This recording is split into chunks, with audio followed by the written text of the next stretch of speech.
I think they need a young quarterback. Jim Plunkett at age 39 is obviously not the future of the team. And Mark Wilson, they seem to have given up on him. They need a young quarterback into their system. They also need an offensive lineman. They gave up 61 sacks through the first 15 games. Obviously, they need to protect a young quarterback. And they also need a cornerback to try to have someone ready when Lester Hayes and Mike Haynes decide to give it up. Now, from a player's standpoint, a game that really doesn't mean anything in the standings, what is the first rule today? First rule and foremost, don't get hurt on the last game of the season when you are not going to the playoffs. It's a dichotomy for a player because they, first of all, want to play well in the sense that the coaching staff will be looking at this game for future team next year. And also, don't get hurt. The last game of the season, not what you want to do. Colts and Raiders, stay with us. To the Los Angeles Coliseum, it will not be a sellout crowd here today. Very sparse, as the Los Angeles Raiders will not be going into the playoffs in one of the few times in recent years. But this young man, Ron Meyer, the head coach of the Indianapolis Colts, his career record is 20 victories and 15 losses. But Jimmy Cefalo, his record with the Indianapolis Colts is 2-0. He made the decision a couple of weeks ago when he was brought in here to replace Rod Dowhower to activate Gary Holcomb, who was supposed to be out for the season. And that decision turned the team around, now 2-0, as you mentioned, since he took over, and may mean that they lose Vinny Testaverde.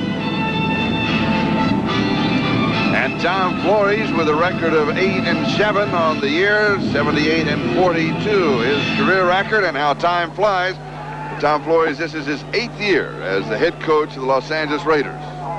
And he's not used to being in this position. None of the Raiders are in this organization. Excellence has always been what the Raiders stand for on the football field. And yesterday at practice, walking around, talking to some of the players and the coaching staff, they were very loose, very relaxed. But you can tell there was just a tinge of disappointment. Of course, a lot of disappointment in not making to the playoffs. Stephon Adams, number 44. Fulton Walker, number 41. The deep backs on the return. As Dean Biasucci kicks off, it's taken by Adams at the 5. He's now out to the 15. Slides past a would-be tackler at the 20. And he returns to the 24-yard line. So let's see how the Los Angeles Raiders will be opening offensively today. And scheduled to start is Jim Plunkett. And we just wonder in the back of our minds how long he will play today, as there's speculation that Rusty Hilger may see some action at quarterback. Frank Harkins and Marcus Allen, the running backs. Barksdale and Moffitt, the wideouts. And the great Todd Christensen, the tight end.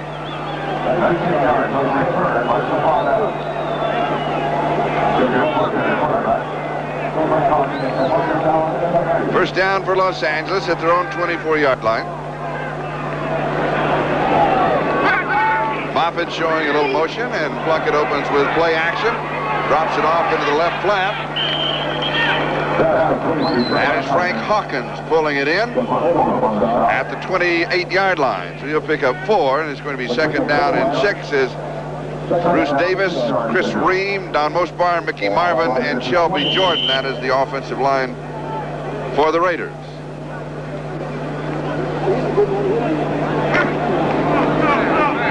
Second and 6 as Tim Moffitt comes wide to the near side. And Barksdale, the speedster, is put at the top of the screen. And there's motion in the backfield. Hawkins. He'll get called for that as flags come down. Marcus Allen carries out to about the 32-yard line, where he is stopped by Dave Aarons. Referee is Tom Dooley. Illegal motion, 27 moves with the flanker, 2 men moving, second down. So they'll take the penalty. The down will go over to be second down and 11 back at the 23-yard line. Defensively, Donnell Thompson, Scott Keller, and John Hand, the front 3 for the Colts. Johnny Cooks, Cliff Odom, Dave Aarons, Dwayne Beckett are the linebackers. And changes in that secondary as Holton Daniel on the corners, Coleman and Nesby Glasgow at the defensive safeties. Second down and 11. So the Colts taking a look at players in different positions in that defensive secondary. The pass intended for Marcus Allen is incomplete. It'll be third down and 11 for Jim Plunkett and the Raiders. And this opening drive, which so far hasn't shown a lot of spark. No, it hasn't. They've gone to the air a couple of times. Play action fake on the first play of the drive. A lot of changes for both clubs. First of all, Plunkett sacked so many times, 11 times against Seattle in that Monday night massacre a couple of weeks ago. That's what necessitated the change in the offensive strategy with their offensive line. Charlie Hanna with the broken hand, he sat down. And, of course, Shelby Jordan wound up starting for Henry Lawrence. 3rd down and 11. Moffitt showing motion. 3 wide receivers in for the Raiders. Plunkett scrambles and throws. It is there to Barksdale, and Barksdale to the 40, the 35, inside the 30-yard line. 48 yards on the play. And it was 3rd down and 11. And a Colt player is injured back at the 12-yard line. Who says that Jim Plunkett still can't move around? He gets out of the pocket and runs around. Now, Barksdale is absolutely a burner. He didn't play any high school or college football, but is a track man and can fly. When the tackle was missed on the corner by Eugene Daniel, then it's a foot race, and if there wasn't someone in front to force Barksdale to cut back, no one would have caught him. He is the fastest man on the football field today. We've got a timeout, no score, and we'll be back in just a moment to the Coliseum in Los Angeles. Donnell Thompson, the injured player for the Colts. Mickey Marvin, number 65, the offensive lineman for the Raiders, is blocking on him, and he simply tries to push him to the outside. Thompson gets that good arm under, but he gets him pushed down and then rolls over on the backside of his leg. The injury looks like to the right part of Donnell Thompson's lower leg, the ankle, or maybe a part of the knee. 1st down at the 30-yard line as Marcus Allen picks up a couple to the 28. 2nd down and 8, no score. The ball at the Colt 28-yard line as Cliff Odo makes the tackle. And Marcus Allen bothered with injuries the whole season. Yeah, he just hasn't been right all year long, and he still has 728 yards rushing, which is a real tribute to him. But he has more fumbles lost this year, 6, than he does rushing touchdowns with 5, which is highly unusual. Vince Mueller is checked into the backfield for Frank Hawkins, and it's 2nd down and 8.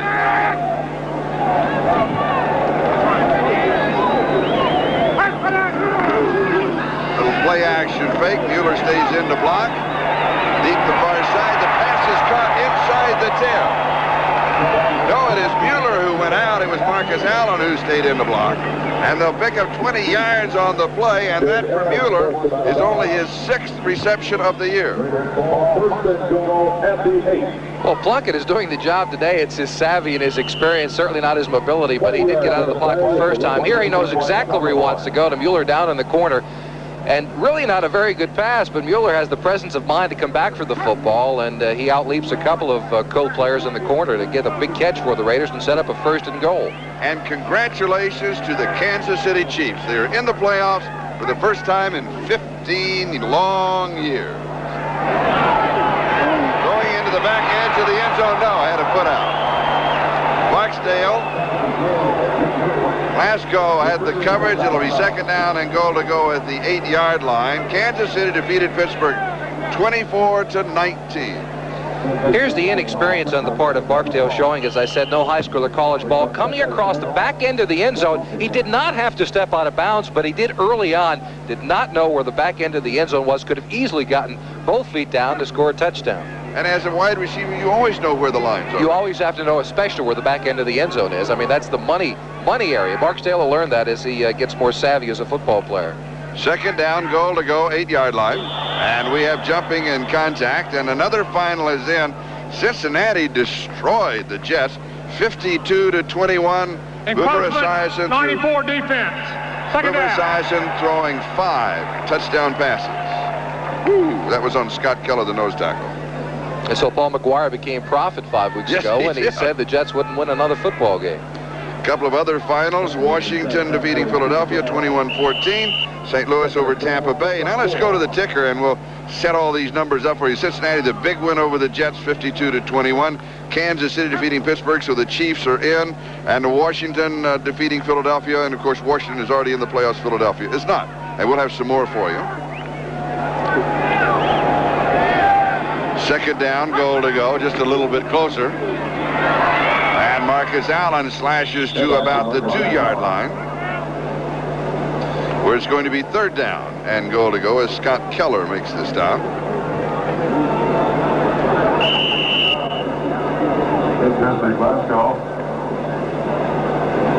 Vinny Testaverde is on it. He's going to stay in Florida.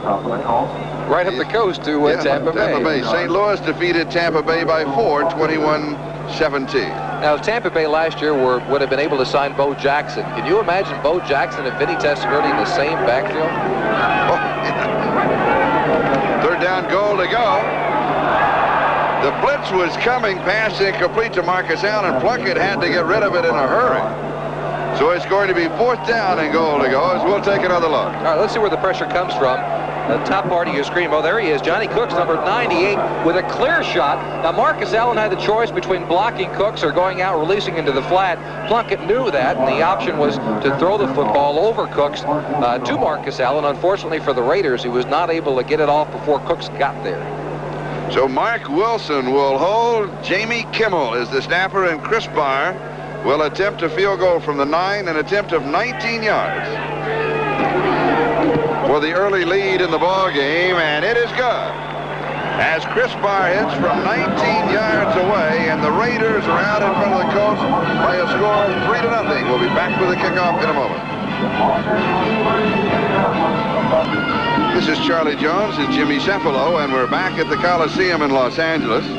And while we were away, we were talking about all of the possibilities. First of all, Cincinnati defeating the Jets 52-21. Right, now they have to hope for New England to lose tomorrow night. If New England loses, they are completely out of the playoffs, and Cincinnati crawls in with a wild card. And Kansas City is in by defeating Pittsburgh. And that means, I believe, if we're correct, that Seattle is out. Correct.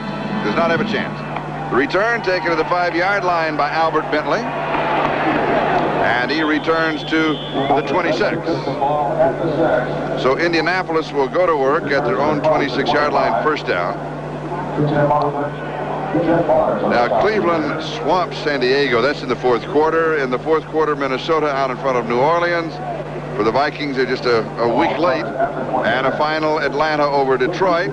Houston finishing up with a win over Buffalo. So Houston finishes strong. Tampa Bay losing to St. Louis, and that means that they, of course, will have the first shot of the draft, regardless of the outcome of here today. And they'll go for Vinny Testaverde.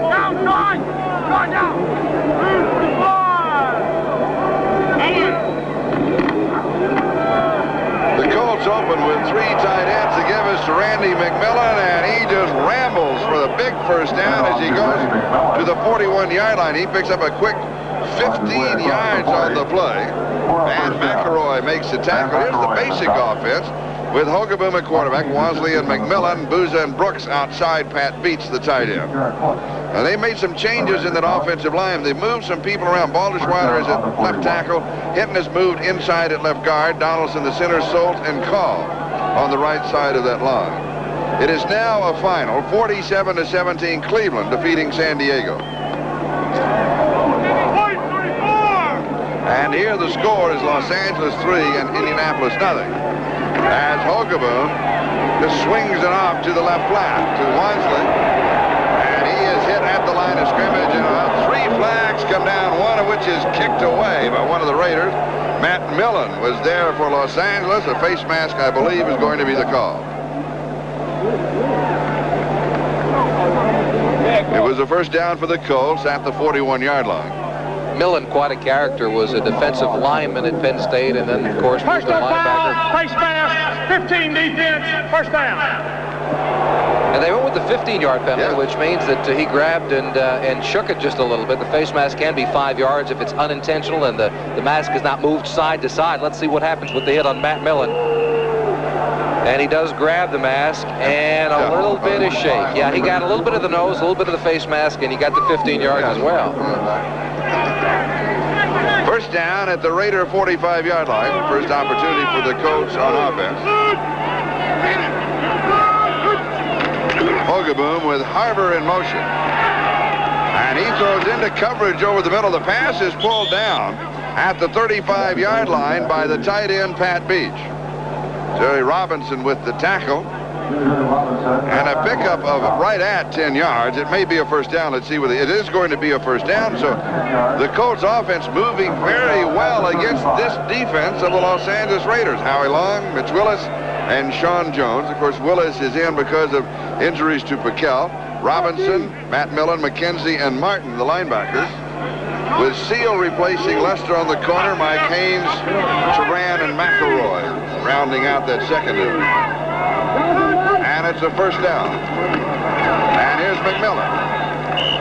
5 yards to the 30-yard line. It's going to be second down and 5. Sean Jones with the tackle. Of course, Bill Packel is out with a knee. Dokie Williams is out with a knee. Lester Hayes is out with a foot. Andy Parker out with a foot. And those are all rather recent injuries. We're talking last 2 or 3 weeks. And for the Raiders, they've got a ton of people on their IR list. They've got 17 on their injured reserve list. As you take a look at Lester Hayes, the All-Pro cornerback. That is Christmas present leather pants. Is that what? Red leather pants. All right. Okay, Santa. Second and 5. Boyer comes in motion and reverses. The pitch is back to McMillan. And McMillan is to the 22-yard line. So he will pick up 8 yards and the first down. Van McElroy makes the tackle. But they did switch up their offensive line quite a bit. Chris Hitton, the All-Pro tackle, will be going to the Pro Bowl this year as a tackle, has moved into guard. And then so far in watching their offense move, they've pulled Hitton quite a bit. He's a very strong, powerful blocker, and he's been running over the defensive backs of the Los Angeles Raiders so far this afternoon and making some room for McMillan. Official spot the ball at the 23-yard line. We're moving on the 8-minute mark. Time remaining, first quarter. Raiders on top of the Colts by a score of 3-0 into double coverage, and it is incomplete. Hogaboom trying to hit his tight end, Pat Beach. Van McElroy was there, and Jeff Barnes, the linebacker, also dropping back in the coverage. This is a nice play on the part of Beach. He jumps up and really becomes the defensive back. Watch him right at the end. He knocks it away because McElroy has got the interception, but he just plays volleyball, knocks it over the other side of the net to avoid the interception. We saw Lester Hayes on the sidelines. You had a chance to visit with him yesterday. He wanted to go one-on-one, yeah, even hobbled, right? He challenged me. I said, Lester, this is the first time in both our careers that I can beat you with that broken foot. He had the leather pants on then, too. Maybe he couldn't get him off. Second down and 10. Incomplete. Hogaboom was running out of time. He was looking for Boyer, and it was Howie Long who was there for the Raiders. Hogaboom was supposed to be out for the entire season after separating his shoulder against the Miami Dolphins in week 2, but he takes a shot right at the end from Howie Long. Howie was kind of gentle on him right at the end.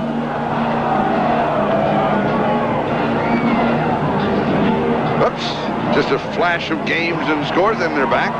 Cincinnati defeating the Jets. Kansas City in the playoffs, downing Pittsburgh, and Washington over Philadelphia. The game was pretty close most of the way. We'll come back to that panel in just a second. This play is ready to go here. Third down and 10. Hogaboom fires over the middle to the 17-yard line. And there's a marker on the play, and usually that means offensive holding. Boyer is the man who pulled it in. No, yes, it is going to be illegal use of the hands. And remember, that was third down and 10, and the decision will be left to the Raiders.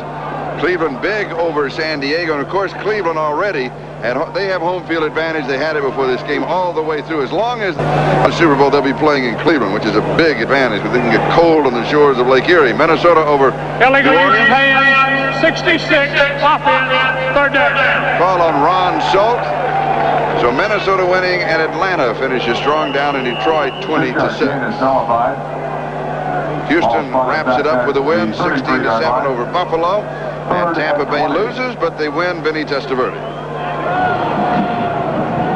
And here are the score: the Raiders 3 and the Colts nothing. Just under 7.5 minutes to go in the first quarter, and the ball at the 33-yard line. Third down and 20.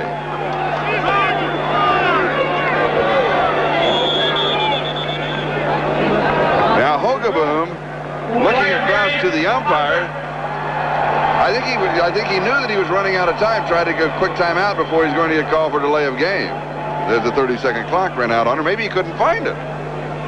It is a large cavernous bowl here, but the first thing you do as a wide receiver, or a running back, or a quarterback is you locate the 30-second clock so you know exactly where they are when you come to the line of scrimmage. And of course, when you're in the broadcasting business,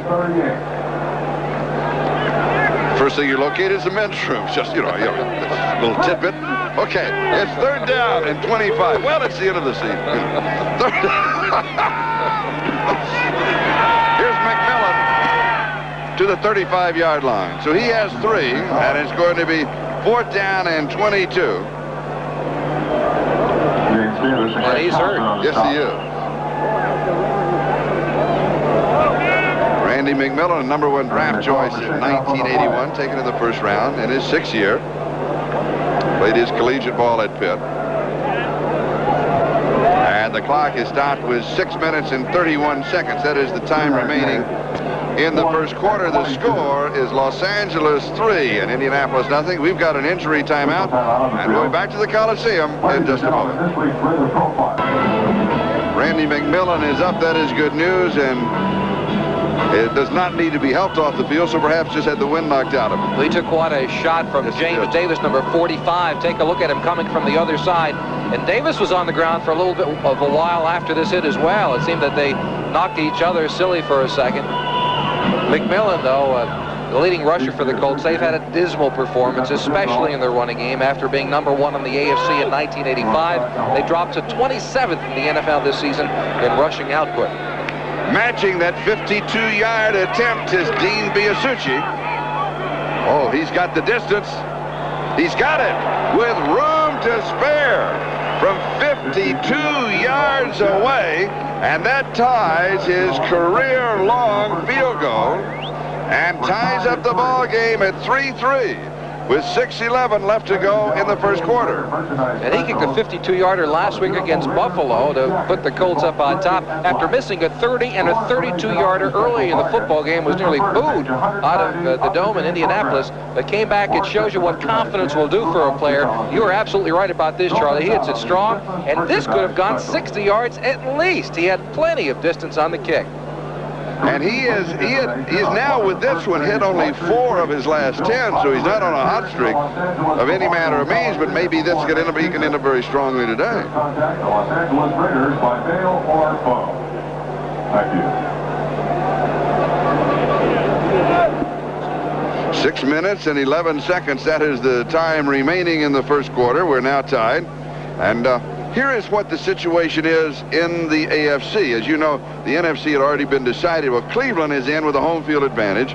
Denver is in the playoffs as they are the winners of the West. The Jets are in. Kansas City, they are all in. That's 4 of the 5. It's now up to New England and Cincinnati. If New England is in if they win Monday night at Miami. And our division champs if they win. And they never win in Miami. But if they lose, then Cincinnati is in. The Patriots are 1-17 over the last 9 years in the Orange Bowl, but this is a game they sorely need. Vance Mueller on the return. Returns it across the 30. And a reminder to our viewers that we'll be selecting the Budweiser Most Valuable Player for today's game, and we, as always, will make that announcement at the conclusion of the game. Oh, and I got to tell you, on a game earlier, I just share this with our viewers today on this Sunday afternoon. We had a Most Valuable Player in a ball game, and all of a sudden, you and I selected. Glenn Adamo was our producer, and he had to change it right at the last moment. We asked him after the game. He said, I couldn't find a picture of yours, so I just picked a picture of mine. That's the way these things are done. Major award.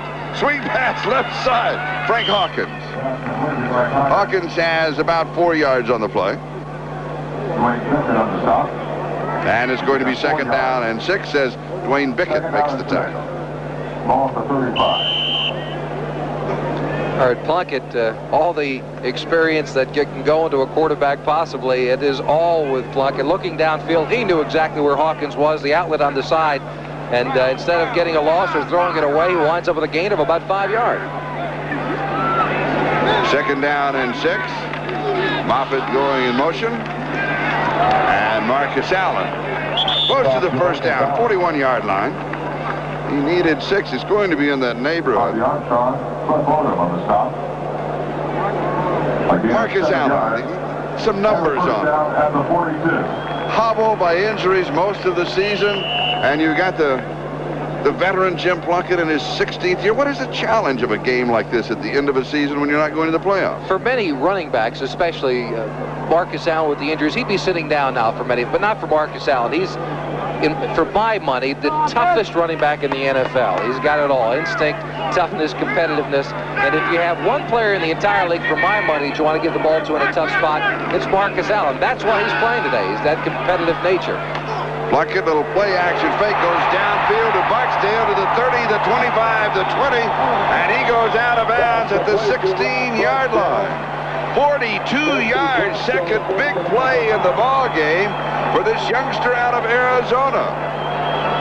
Nesby Glasgow, the free safety, is the man who got him at the 16.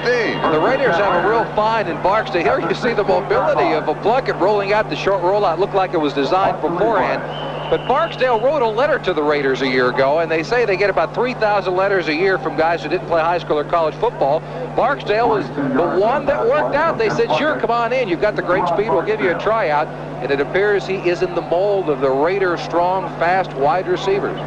One of the things that they need to find, 2 receptions, 89 yards. Plunkett is 5 of 8. He's already thrown for 117. This one into the end zone, and it is incomplete. Marcus Allen, the intended receiver. So we'll bring it back to the 16. It's going to be second down and 10. And that's quite a story on Rod Barksdale, because he's a pure track man. Yes, he is. No experience whatsoever. He had a 10-2 100 meters, and that is really moving. Really moving. And 12 receptions coming into the ballgame, averaging over 21 yards of reception, so he may be one of the great finds. And he ran on the same relay team with Vance Johnson, the fine wide receiver for the Denver Broncos. Born in Los Angeles, he attended Compton High School. And here's Marcus Allen from Lincoln High School in San Diego. And Nesby Glasgow from Gardena High School in Los Angeles. Just a little Southern California connection. We're using it all today. You can tell Marcus Allen is still hobbled just a little bit. It's not the explosive Marcus Allen we've come to know. He still has that good juke, though, and it just seems when he gets into the open field, he doesn't have the burst that he's had in the past. But that'll come back after an off-season of rest on that sore ankle. At the 6-yard line, it's going to be third down, about half a yard to go. It's now a final, Minnesota 33, New Orleans 17. First quarter, Chicago, Payton scoring. Walter Payton scoring. Bears leading the Cowboys. First down, Marcus Allen and the Los Angeles Raiders. Johnny Cooks with the tackle. #1 draft choice back in 1982. In fact, the defense of the Colts have 5 #1 draft choices among their starters. And they're liable to have a 6th after this year. Well, they keep going after the defensive side of the line of scrimmage for themselves. You're absolutely right, but they still have not put together a defense that competes in this NFL. Cornelius Bennett, how about him for a pick for the Indianapolis Colts? A strong, very good linebacker for the University of Alabama. In fact, we talked with Bob Irsay before. And we'll get his Christmas well, yeah, but later on. he alluded to that. He alluded to the young man from Alabama. We have a timeout taken on the field, and that means it will go away from a moment. 3:02, time remaining, first quarter. We are tied at 3 in the Coliseum in Los Angeles. Total yardage thus far weighing heavily to the side of Los Angeles, but the scoreboard is even up, but threatening to be changed. It's tied at 3-3. Dean Biasucci with a 52-yard field goal that answered Chris Barr's 19-yard field goal. And Plunkett fires into the end zone for a Raider touchdown. 3 yards away, and it is Todd Christensen with his 7th touchdown reception of the year, the #1 receiver in the National Football League. And for Jim Plunkett, his 14th touchdown pass. And a very nice 69-yard drive. And that goes back to the old way of doing things for the Raiders. 2 speed burners on the outside as wide receivers. And that allows Christensen to roam the inside of the middle, and he really, in effect, becomes the only possession receiver that the Raiders have. 69 yards in 7 plays. Chris Barr to attempt the point after. And it is good. And the Raiders move out in front for the second time in the ball game, and this time the score is 10-3. As Todd Christensen pulls in his 7th touchdown reception of the year, and he is headed for the Pro Bowl. He became the only receiver to catch more than 80 passes 4 years in a row as a tight end. He is something else. He plays his zone so very well. You see that? He knew he had 2 defensive backs, one on one side and one on the other. Leonard Coleman on one side and Eugene Daniel in the middle. And he knew enough to sit down in the middle and catch the ball in between the zone. We were talking about the teams that are going to be playing in the playoffs with Cleveland, Denver, the Jets, and Kansas City. Cleveland with home field advantage all the way. The second home field advantage will go to Denver, and Denver will have home field advantage for the regionals or for the division championships. And then if they win, they would then go to Cleveland unless Cleveland lost earlier, and then Denver is second as far as home field advantage is concerned. I took something that was very simple and made it very complicated, I think.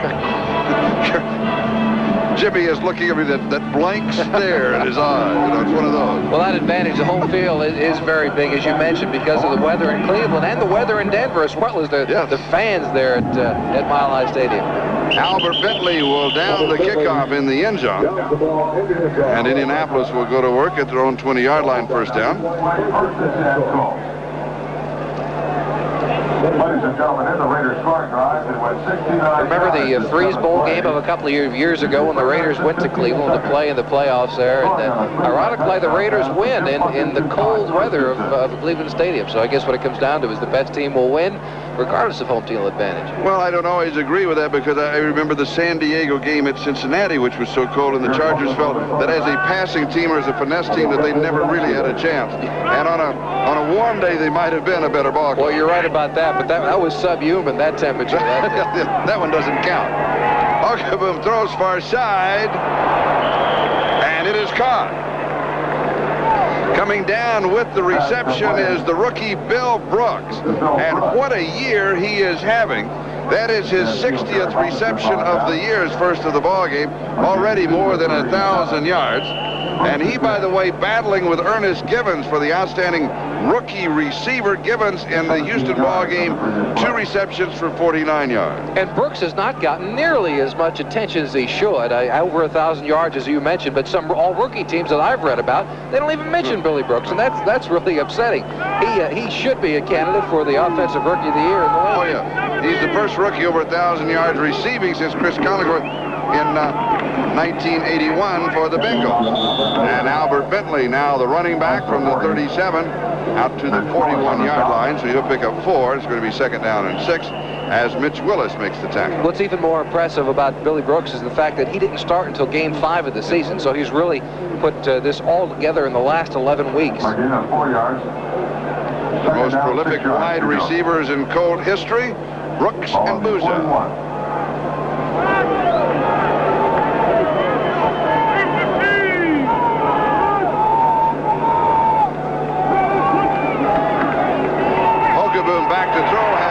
And it's a screen, and it's intercepted at the 32-yard line. It's Jerry Robinson. He's going to score. 32 yards. Townsend was putting on the pressure.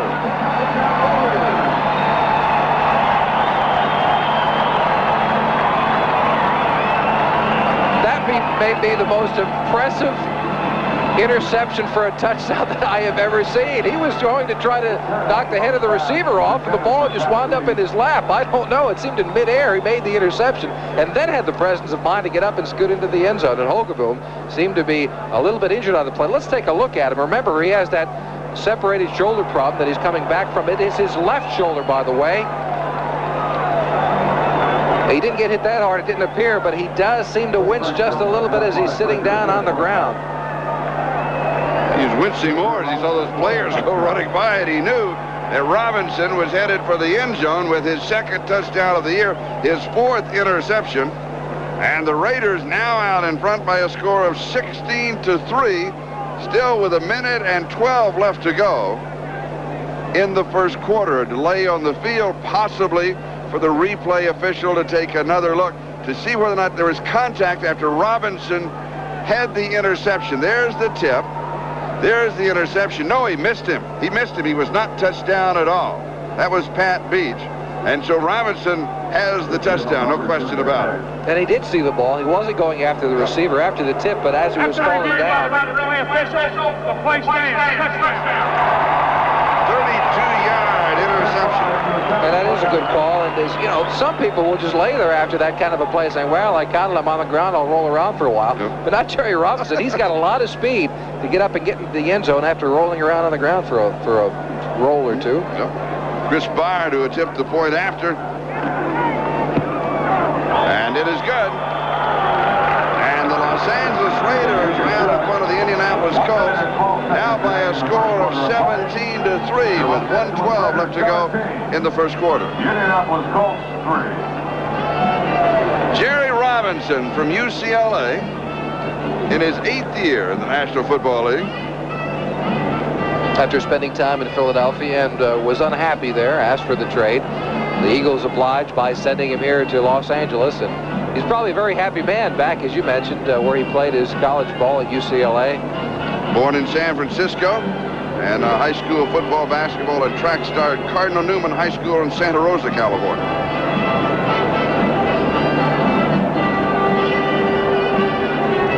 Now let's go back and check all of the early games in the National Football League.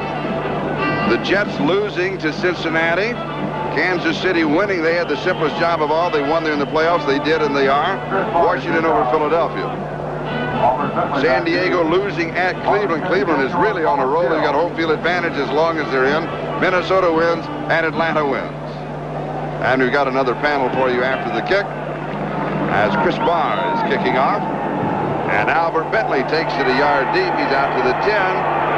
And he's going to get back to about the 12 or 13-yard line where he was pushed back. And so they'll give him his progress in the neighborhood of the 12 or the 13. Jeff Barnes was there on the special team. Let's go back to the ticker and pick up the other scores. Houston over Buffalo, so the Oilers win on a high note, and St. Louis defeats Tampa Bay. That means, of course, that Tampa Bay will have the first draft choice, and they'll go for Vinny Testaverde. That, by the way, you'll see in the Fiesta Bowl, where Jimmy and I will be on Friday night, January the 2nd, replacing Miami Vice. And I promise I'm not going to shave that day.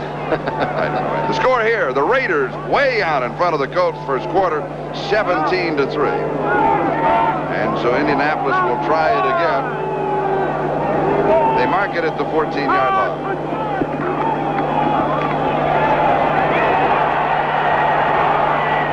Hogaboom's pass far side is complete to Billy Brooks.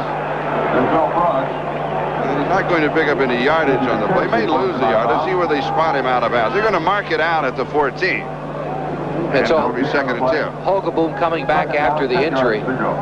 This is an unusual play. He comes from the far right side of the formation, goes in motion, then winds up right back on the other side, but it's man-to-man coverage. And number 54, Reggie McKenzie, stuck with him the entire way. That's a lot of running for a loss of a yard.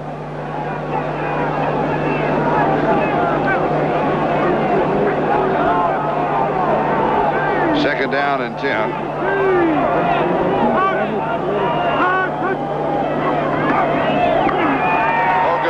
Pressure, and he's in the grasp of Sean Jones. For Sean Jones, he now has 14 and a half sacks, and that is the first of the ball game for the Raiders. They're 61st on the year. Sean Jones, if you think he's big, 6'7", 275, and he can run. He replaced Lyle Alzado a year ago, and he shows signs of being a really dominating defensive end. There you see with that long wingspan, that's tough to get away from a man who's that big. And now you truly can say what they mean when you're in the grass. Very visual and control. And Sean had the man. 3rd down and 20. Hogaboom now from the end zone throws, and it is Brooks that has it at the 22-yard line. It'll be short of the first down by about 4 yards. Jerry Robinson. Brooks does all the things that a young wide receiver. He's got the great instincts. That's what's the first and foremost in his mind. He's a good man-to-man receiver, but he also knows how to find the soft spot in the zone, as he does here. A pure zone coverage. The Raiders simply did not want to give up the yardage for the first down. That forced Brooks to go a little bit short of it, but Hogelboom had to deal it anyway, or he would have been sacked. And for Brooks, that is his 62nd reception on the year. He is the leading rookie receiver into the first quarter. We'll be back.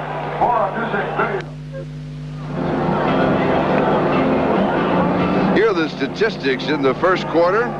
Yards rushing, the Colts by 10. Yards passing, the Raiders by, what's that, around 90 plus yards.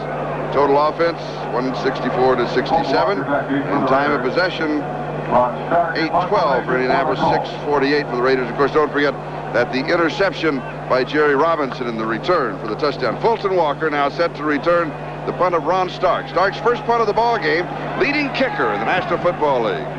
Ooh, not that good. Taking it to 42, 45, 40, inside the 35. 33 yards on the kick, a very poor kick, but a great return of 24 yards.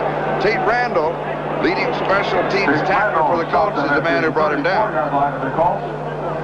First and 10 Raiders. 37 yards on the punt. So as we start the second quarter, the Raiders with excellent field position, the ball at the 34-yard line of Indianapolis. Quarterback for the Raiders. I think you'll see a lot of big special teams play today here and around the league. Usually, as I mentioned before, last day of the season, maybe you don't want to get hurt. And the way to get hurt is on special teams. If you're not going to the playoffs, I'll bet you'll see Fulton Walker or somebody break one today. Frank Hawkins, the ball carrier, and he has about 10 yards. Should be a first down as he goes to the 24-yard line, and it is a first down. And Hawkins with 232 yards on the year, a 4.1-yard average. For Frank, though, a chance to carry the ball a little bit more in a game like this at the end of the season. So he could have a little more fun than anybody else. Yes, it is. And as somebody like Frank Hawkins, if he just blocks for Marcus Allen, he does his job during the regular season. But any running back wants to get his hands on the football. And as you mentioned, he probably will get a chance more today. The Raiders now with Mark Patterson and Jesse Hester as the wide receivers. Plunkett fires far side. Pass is complete to Patterson. And for Mark Patterson, that is his first flag is down. That is his first reception. John Holt with the tackle. So Mark will have a little smile on his face. And we'll check out the flag. Hunter Coleman, John Holt on the stop. Harvey Armstrong is the Colt the official was talking with. 79 defense, first down. On Harvey Armstrong. Just a little bit late at the end of this play. There he is, 79, top part of your screen. Now the receiver is down. Well, that didn't seem to be too bad, at least from this angle. That didn't seem to be too late. Nothing flagrant, but you do have to stay off of the receiver once the whistle blows.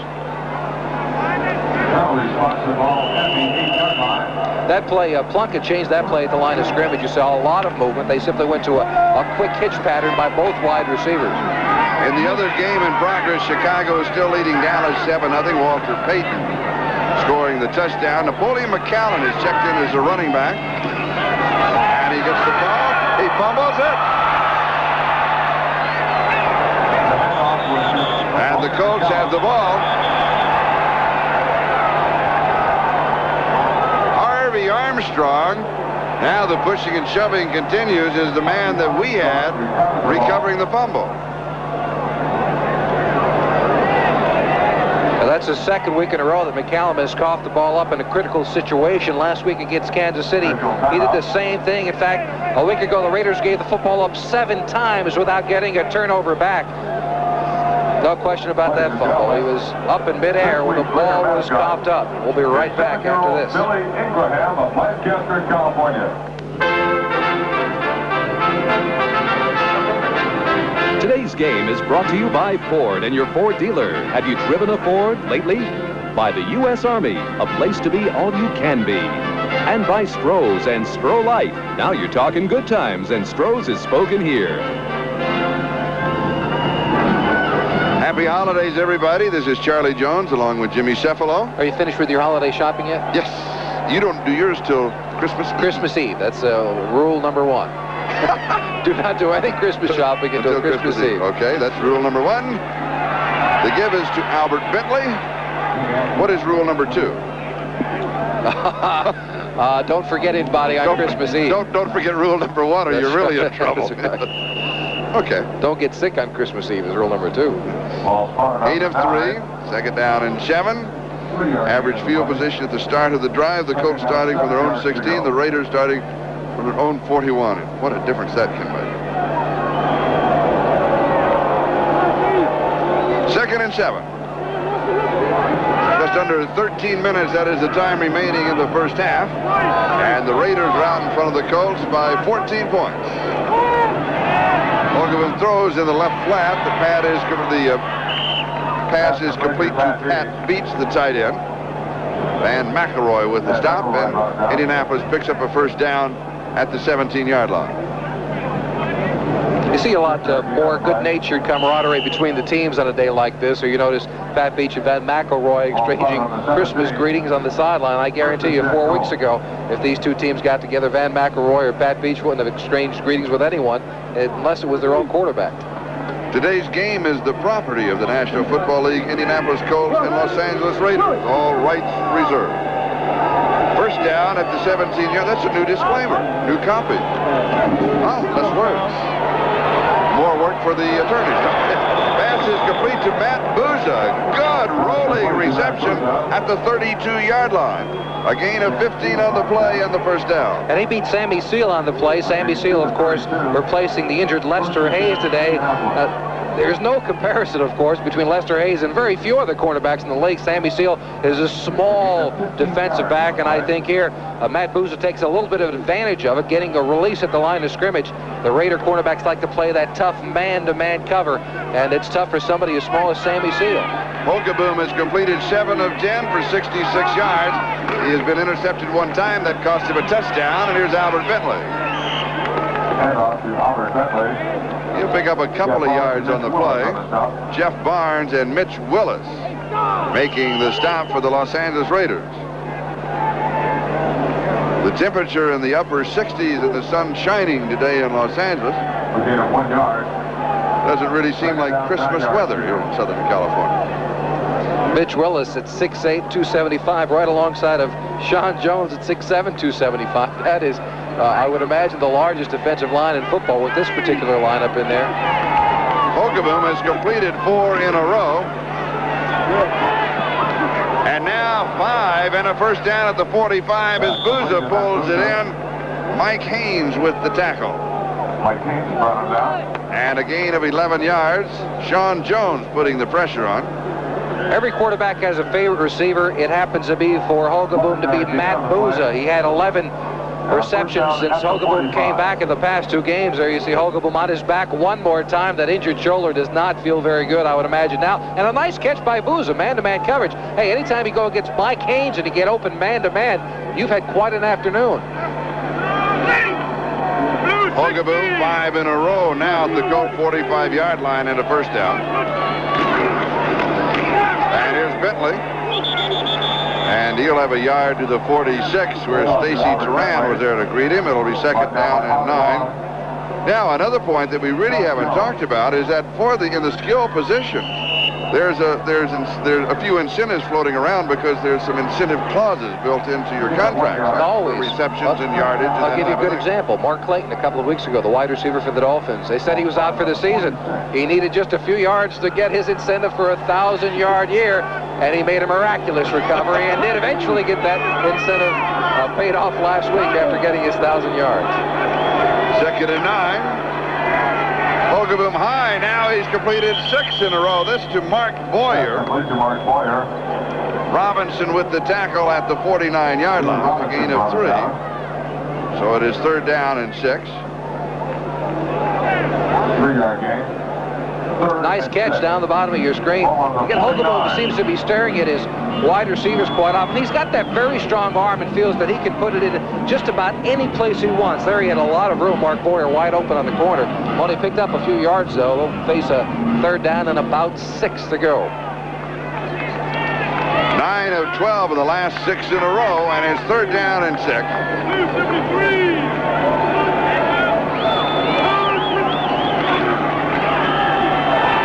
And Hogaboom goes deep, throwing before the break, and it is caught by Billy Brooks. 22 yards as Brooks continues to make the big play, and the throw was before he made the break or he looked back. Oh, yeah, this is a nice move on the part of Brooks and a great throw on the part of Hogaboom, as you mentioned, throwing the football well before the break made of the wide receiver split screen. Now Hogaboom on the left, Sammy Seal covering, Brooks on the right, a man-to-man coverage, and he throws it well before. I mean, he's another 5 yards downfield before Brooks makes the cut. A tremendous timing pattern on the part of Hogaboom and Brooks down the bottom side. And it was Townsend who was putting the pressure on Hogaboom. Go ahead. And that shot you saw just before was Lester Hayes in those red leather pants, again going up to Sammy Seal to try to give him a little bit of encouragement on the sideline. It's been a tough afternoon for Seal already. But what a great shot Andy Rosenberg, our director, and his crack camera crew came up with under Glenn Adamo, our producer. Got to get everybody in, you know, that's part of it. No, but they really did. Throwing before the break, and that's a visual example of it. Good job. This intercepted. 7 in a row, and then intercepted as he drills Mike Haynes. Brooks, the intended receiver, and Haynes, the wily veteran. Yeah, with they his look like 41st career interception. Looks like a mugging going on over there, though. I'm just not sure who was mugging whom. Was it Haynes or Brooks, or the other way around? The Colts and Ron Meyer and Gary Hogaboom look at the anger on his face. They think Brooks was interfered with. Ladies and gentlemen, Raiders Spanish language game broadcast originate on KGNQ. We've got a timeout, and we'll be back in just a moment. All of the color and excitement of Raider football in Spanish with Jorge Berry and Benedict. There might have been a play at the line of scrimmage that was audible or something. It looked like he was confused what the pattern was going to be, but it does appear that the Colts have a point with their argument. It seemed that Mike Haynes had his left arm all over Billy Brooks for the moment. And Brooks also had a little face masking that also wasn't seen. Pluckett throws over the middle to Todd Christensen. Gain of 6. The reaction of Hogaboom. Yeah, he was not a happy man here at all. It looked like it might have been just a delay pattern. That's what Brooks was doing down there, walking off the line of scrimmage. But Hogaboom was looking the entire time at Brooks and Haynes, and he went right to the ref. He was arguing the same way, and it did appear that Mike Haynes had his left hand full of Billy Brooks's jersey. So Hogaboom in reality completed 9 in a row. Yeah, just that the last one was to the wrong. And so the first one was 2. He threw the interception, 7 in a row to his own teammates, and then another interception. Here's Pluckett. First down. He caught it at the 43-yard line. Mark Patterson, the receiver. John Holt was there for the defense. And it's a first down for the Raiders. Progress is spotted to the 43-yard line. Nice play by Patterson, coming back to the line of scrimmage, back to Pluckett to make the reception. Pluckett with a hot hand, 9 of 13, 138 yards. He's been getting the protection, too, from his offensive line. The last 2 weeks, this reshuffling of the offensive line. A week ago, he was sacked once, but he tripped over his center, Mosbar, for the only sack of the afternoon. They have been doing the job of protecting Jim Pluckett. And here's Marcus Allen from the 43 to the 46. So he has 3, and it's going to be second down and 7. The Raiders seem to have a formula for the type of player that they want. They have the big, strong offensive tackles and guards. For example, Bruce Davis now when they're at 6'6", 280. You go back to Shell when he was an all-pro for the Raiders, and Gene Upshaw. Big, large offensive linemen. Strong, fast wide receivers. The speed is the most important thing they look for. That's why they took Hester a couple of years ago as their first-round choice.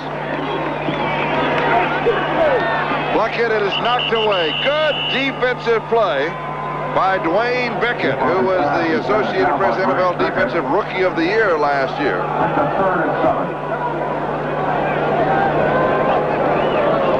The Colts have been going after defense in the drafts, as we mentioned. That in order to pick Bickett, who was the 5th player selected in that draft, they passed up Eddie Brown, that speed wide receiver we've been talking about they're needing. But they do think defense is the way to go, and there you see Bickett with a nice play to bat the ball away from Jim Plunkett.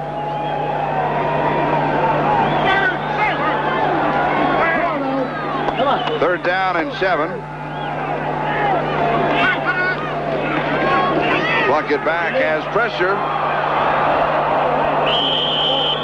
And I believe that they're going to rule a fumble. And recovered by Mosbar, the center. As Harvey Armstrong was there for the Colts. So just as we talk about this offensive line protecting Plunkett, Armstrong gets to him, a clean shot, and there was the fumble. Mosbar alertly jumping on it to capture it for the Raiders. First sack of the ball game for the Colts. That means that Ray Guy will be kicking. Injury report, Donnell Thompson, a right ankle, will not return. Randy McMillan, a rib injury, could return, but probably will not.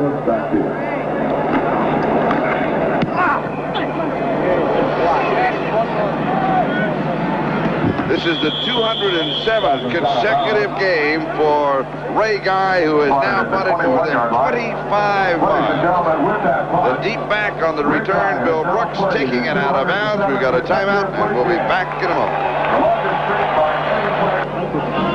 4:32, that is the time remaining in the first half. And the score, the Raiders 17, the Colts 3. And Indianapolis has the ball on their own 21-yard line.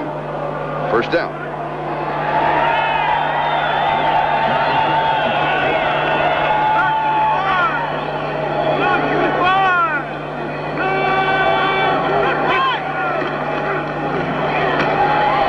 Bentley, pretty good move, and he picks up the first down. And another good block by Chris Hinton coming back from his guard position in order to make that block on the corner. The move for Hinton from tackle to guard has really been productive for the Colts this afternoon. And one of the things that we talked about earlier was the fact that you simply do not want to get hurt in a game like this, and you were involved in something that happened when just one time in my career were we out of it with the Dolphins, and Kim Bocamper, an all-pro defensive end and linebacker, was injured the last day when he had this great ski trip planned for months and months and months. They're going to Vail, so instead of skiing down the slopes, he was busy getting cut on, and missed quite a time for himself.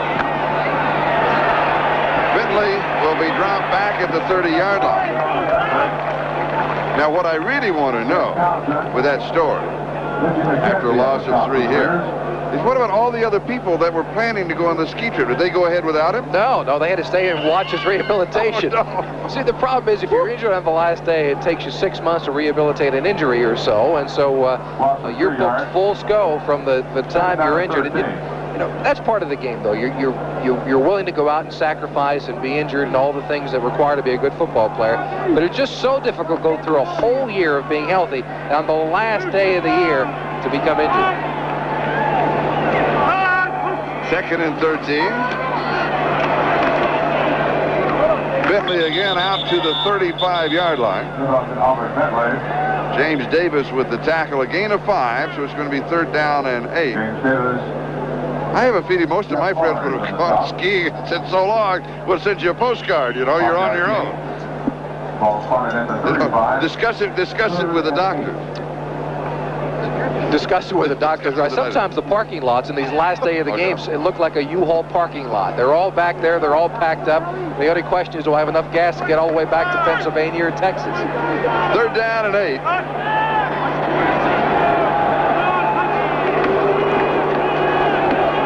Boom, left flat, and it is Bentley, and Bentley has the first down as he is outside the 45 to the 47-yard line.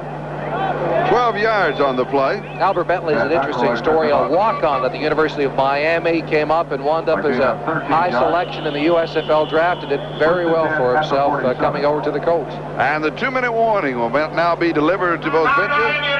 2 to go in the first half, and the Raiders lead by 14. We'll be back in just a moment. The luxury suite office is open for your convenience in obtaining information about the Raiders luxury suites. The office is located in a trailer near Tunnel. All right, we stay here because we thought they were going to take the count all the way down to the 2-minute warning. Instead, a timeout was called at 2:01.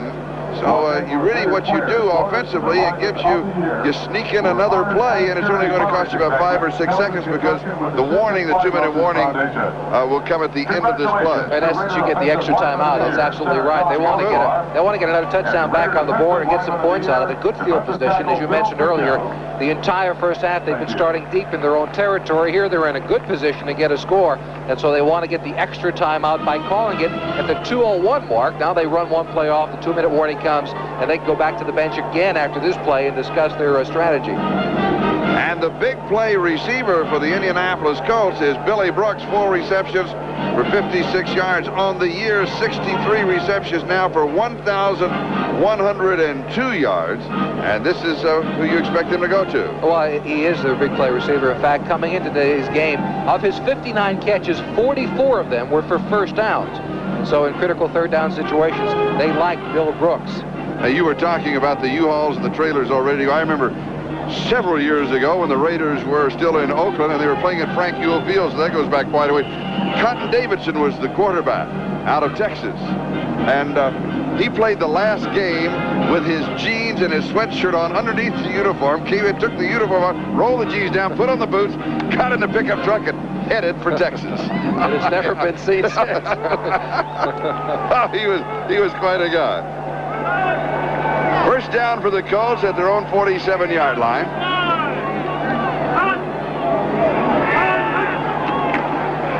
Little play action fake by Hogaboom, pump fake, and then he throws, and it is incomplete. Matt Booza, the intended receiver, and now the official 2-minute warning will be given to both benches at the time remaining of 1:55 left to go in the first half. And the score, the Los Angeles Raiders 17, the Indianapolis Colts 3. We'll be back once again to the Coliseum in Los Angeles. 2-minute warning on the field. Albert Bentley on your left from the University of Miami and Matt Millen on your right from Penn State will have a vested interest on the game on January 2nd. So start your new year out right with NBC Sports. And Charlie and I, along with Bob Greasy, it'll be the Fiesta Bowl in the battle for the national championship. And Mark Boyer, brought down by James Davis. Gain of just a couple of yards on the play. And the national championship, number 1 Miami against number 2 the Nittany Lions of Penn State, January the 2nd, prime time, Tempe, Arizona. Boy, are we looking forward to that. That's going to be a great week and a great ball game. And flags are down as the pass is incomplete. Albert Bentley, the intended receiver. Here's a program note. Be sure to stay with us at halftime as Frank DeFord has a retrospective on the Orange Bowl, the last professional game scheduled tomorrow night. You must have some memories of the Orange Bowl. Quite fond ones. I'm sorry to see the Orange Bowl go away as a professional side for the Dolphins, but they have a new stadium that will be ready for the opening of 1987. I think my strongest memory is the first Orange Bowl. Illegal hands, 63 offense. Illegal hands, 22 defense. Penalties offset, terrific play. 3. Mike Kirshner and Otis McKinney. Also, I guess when I think of the Orange Bowl, I would think more of Super Bowl III. And that, of course, is when the American Football League reached parity, and Joe Namath, and all of a sudden everybody looked around the next day and they said, hey, they play pretty good football in the AFL. 1969, it really changed the entire format of professional football. What was your biggest day in the Orange Bowl? Well, my biggest memory, I didn't have very many big days. My biggest memory, though, was getting beat by the San Diego Chargers in one of the longest and best games in NFL history. That playoff game in which Kellen Winslow nearly single-handedly beat the Dolphins to go to that very frigid AFC Championship game against Cincinnati. Well, that was a great game. Hogaboom slips away and gets the pass off, and it is incomplete, I believe. Yes. Brooks, the intended receiver. Howie Long was putting the pressure on Hogaboom. Hogaboom showing a lot of savvy today. He is a little bit banged up. It's been a long year for him with the injury, recuperating from the separated shoulder. And he's been down a couple of times a day, but he's standing in there strong and going after it. He doesn't have the proverbial 1 foot in the parking lot. He wants to win this football game. And Ron Stark with his second kick. His first one was a shabby kick, 37 yards. Fulton Walker, former teammate of yours, set for the return. Nickname of Stump. Stump. Because of his size. He's 5'11". Maybe he tells everybody else he's 5'11", but Fulton isn't 5'11". He's not 5'11". If he's standing on a footstool, he's not 5'11". How tall is he? 5'9", maybe 5'9.5". Oh, here's a good kick. Now that's more what you expect from the #1 kicker in the National Football League. 51 yards. That's better run. And so we'll have the touchback, and we'll bring it out to the 20-yard line with 1 minute and 12 seconds. That is the time remaining in the first half. Now the Raiders with an opportunity to get some more points on the board. You have to wonder about Jim Plunkett, too. At 39 years of age, when is he going to decide that enough football is enough? If the Raiders do, in fact, go with a young quarterback in the draft, if they're able to get in and get somebody that they want, somebody they think there's a future, Jim Plunkett seems the obvious quarterback to stay here instead of Mark Wilson, because you want that old, crafty veteran to teach the young man that Mark Wilson would become probably the odd man out. So he may be around for a while. Here's Marcus Allen. Pretty nice move, and he goes out of bounds at the 26-yard line. Come on. Daniel was there for the Colts. Come on. The officials know that it's the last game of the season. Let's just play football. Well, it looked like they were dancing there for a while. Daniel swung him do-si-do, and then Allen went do-si-do one more time, and didn't seem anyone wanted to say goodbye. Yeah, swing your partner round and round. I think maybe what happens there, you get hold of you start to lose your balance, you get hold of a jersey, then they pull back, and, you know, Chicago now leading Dallas by a score of 14-0. Doug Flutie, a 58-yard touchdown pass to Neil Armstrong? Neil Anderson. Second down and 4. And here's Marcus.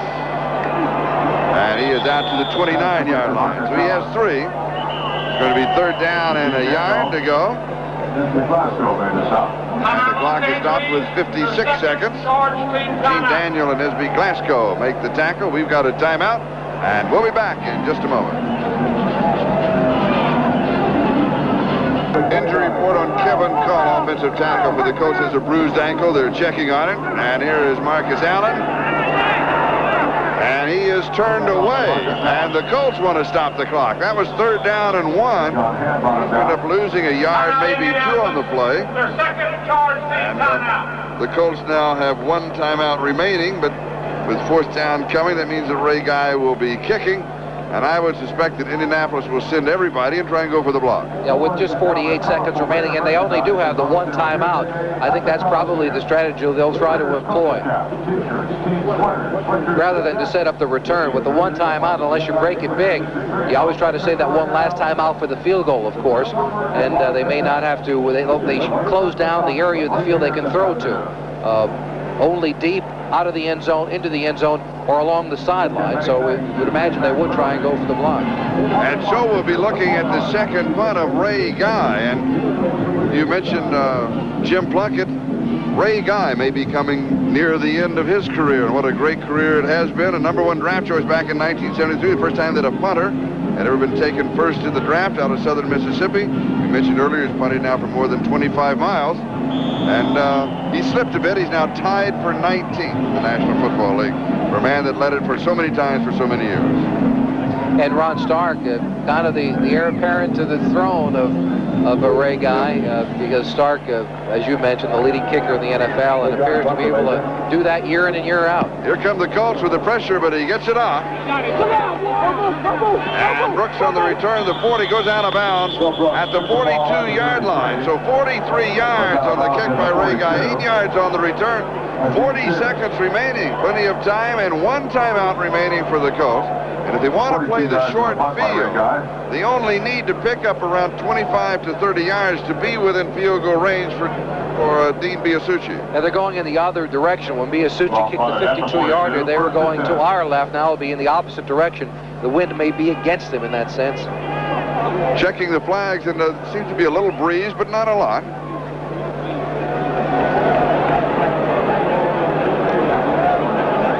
And so let's see what the Colts can do from their own 42-yard line.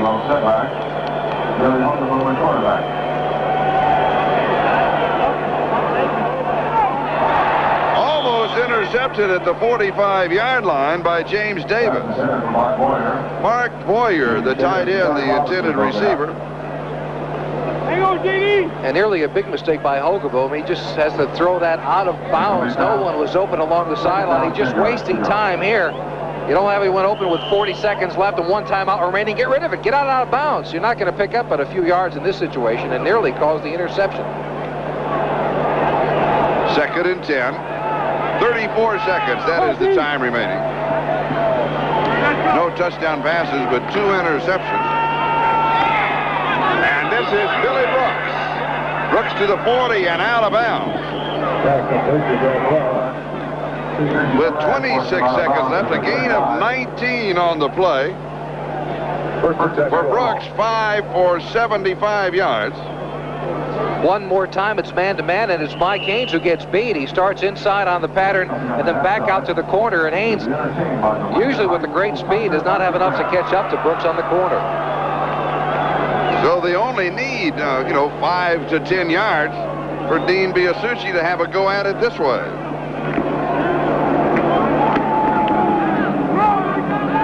Bentley gets the call, and he'll pick up 2, maybe 3. I don't understand that. That's a highly unusual call there. They've got to be forced to use the timeout, and they are. And now with 20 seconds left, 17 seconds. I don't understand. No, I don't. Now they do not have the timeout available to get their field goal team on the field. They only can go to the sideline, and if somebody gets caught inside, they lose the 3 points. What perhaps they were hoping was the element of surprise to run inside, get it in the neighborhood of the 30-yard line, then take the countdown, timeout, and go for it, and kick it then. Yeah, but under these circumstances, if you throw the football, if you got an opportunity for a touchdown in that situation. No. If you run it, you get tackled at the 20-yard line, the only thing you get out of it is a field goal. No. And you got to hope that he's going to break something from 40 yards out for the touchdown. And earlier, as we mentioned, Dean Biasucci with that 52-yarder, matching his career longest, which was earlier this year, 52 yards. Just last week against Buffalo. Yeah. Well, that's earlier this year.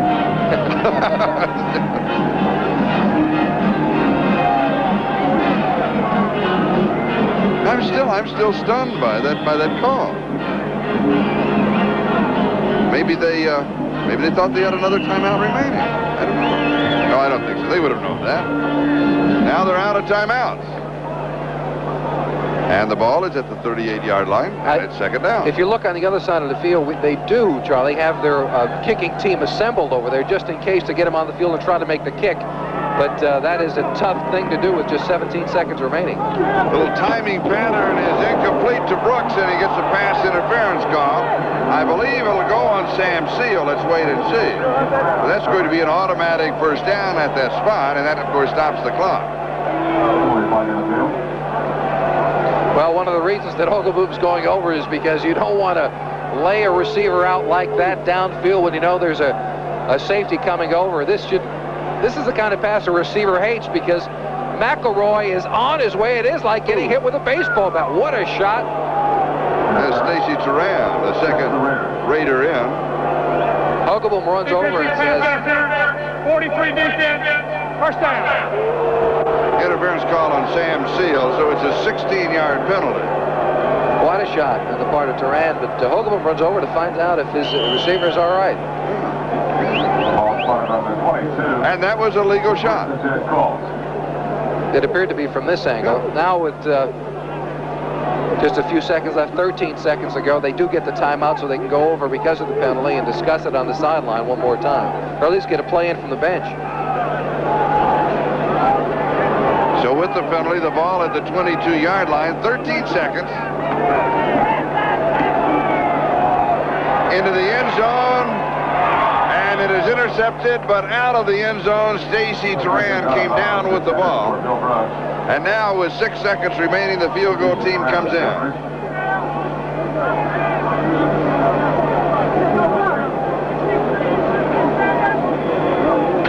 And the ball is marked ready for play. And that starts the 30-second clock.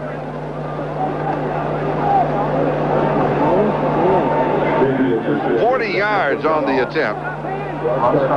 And Biasucci has hit from 52 in this ballgame with yardage to spare. Ron Stark is the holder. Donaldson is the snapper.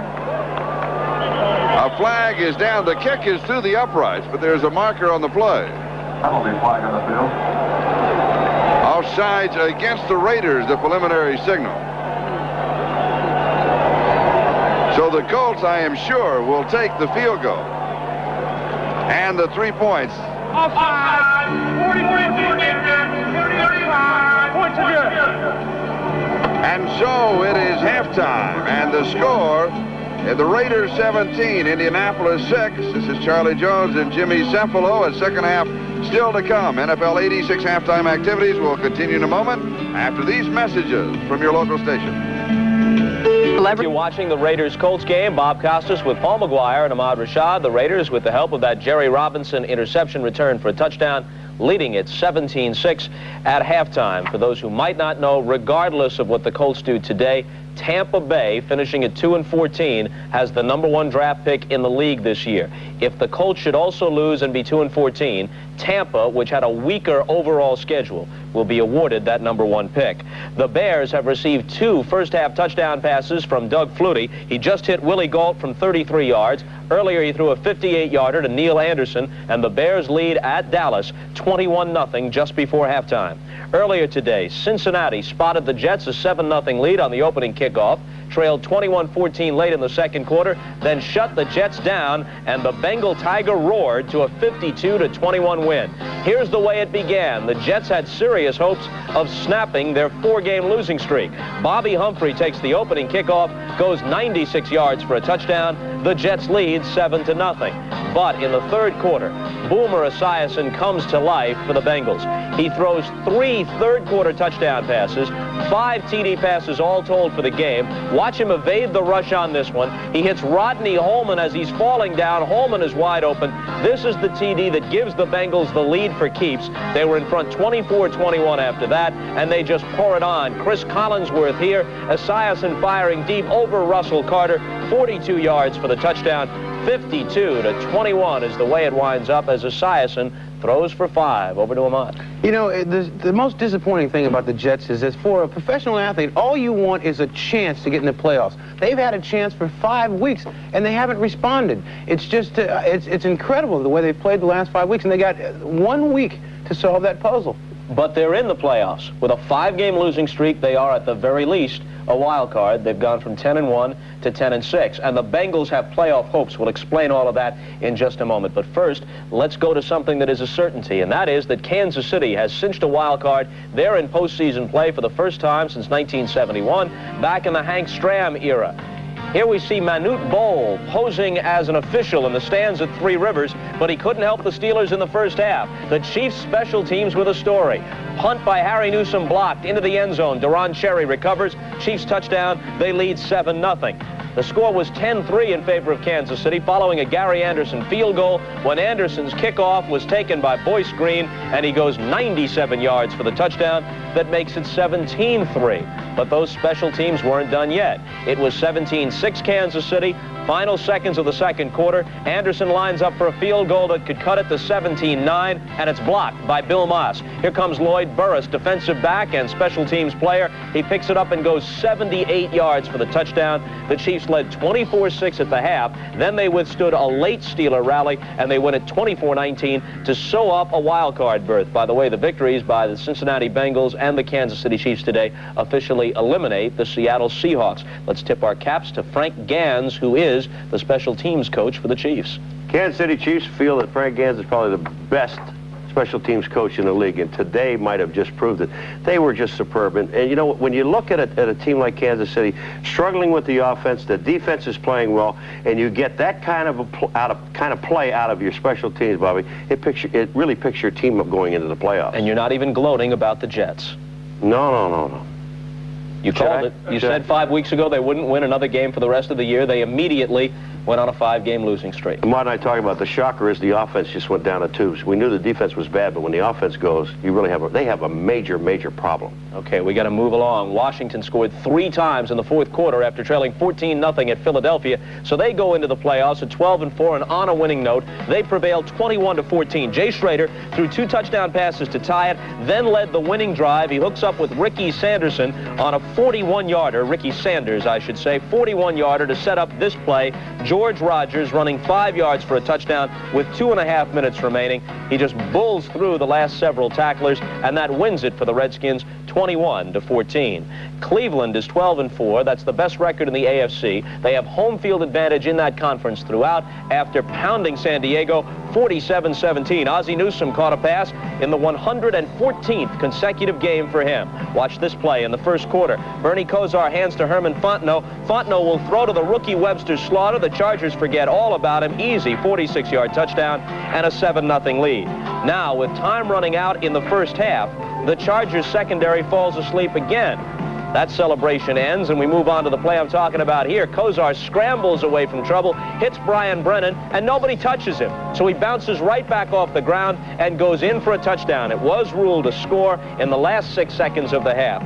Dan Fouts is going to try and pass on this play, and watch, a peculiar play. Here comes the flag, and it hits Reggie Camp right in the face. Fortunately, although he was shaken up, he was not seriously hurt. Not a serious injury for Reggie Camp. You know, those officials' flags have a little weight on the end of them in case it's a windy day to force it down to the ground. I've never seen that happen before, right into the face of Reggie Camp. But that was about the only thing that the Browns had to complain about today as they win 47-17. Now they have the next week off, and they're home against anybody they might face as long as they're alive in the AFC playoffs. Minnesota gets 3 touchdown passes from Wade Wilson. They end on a high note, beating the Saints 33-17. Vikings 9-7 for the year. The Falcons, in Jeff Van Note's final game, win at Detroit 20-6. Houston defeats Buffalo 16-7. And the Cardinals over Tampa Bay 21-17 as Vi Sikahema, the rookie kick return man from Brigham Young, ran back 2 punts for Cardinal touchdowns. They survived 3 missed field goals by Eric Schubert, who missed his last 7 in a row to end the season. So Tampa, as we said, at 2-14, has that first-round draft choice regardless of how the Colt-Raider game turns out. Now, the next step, the wild card games a week from today. In the NFC, cut and dry, Rams play the Redskins at RFK. In the AFC, a couple of possibilities. If the Patriots win tomorrow night at Miami, they are AFC East champs. They get a first-round bye. The Jets would be wild cards, and the Jets would host Kansas City in the wild card game at the Meadowlands. If the Patriots lose tomorrow night, then they are completely out of the playoff picture. The Jets become the champions of the AFC East. And despite a 5-game losing streak, they get a first-round bye. Cincinnati then qualifies for the playoffs. They would go on the road to take on the Chiefs at Arrowhead Stadium. And we'll continue with NFL 86 halftime activities following these messages from your local stations.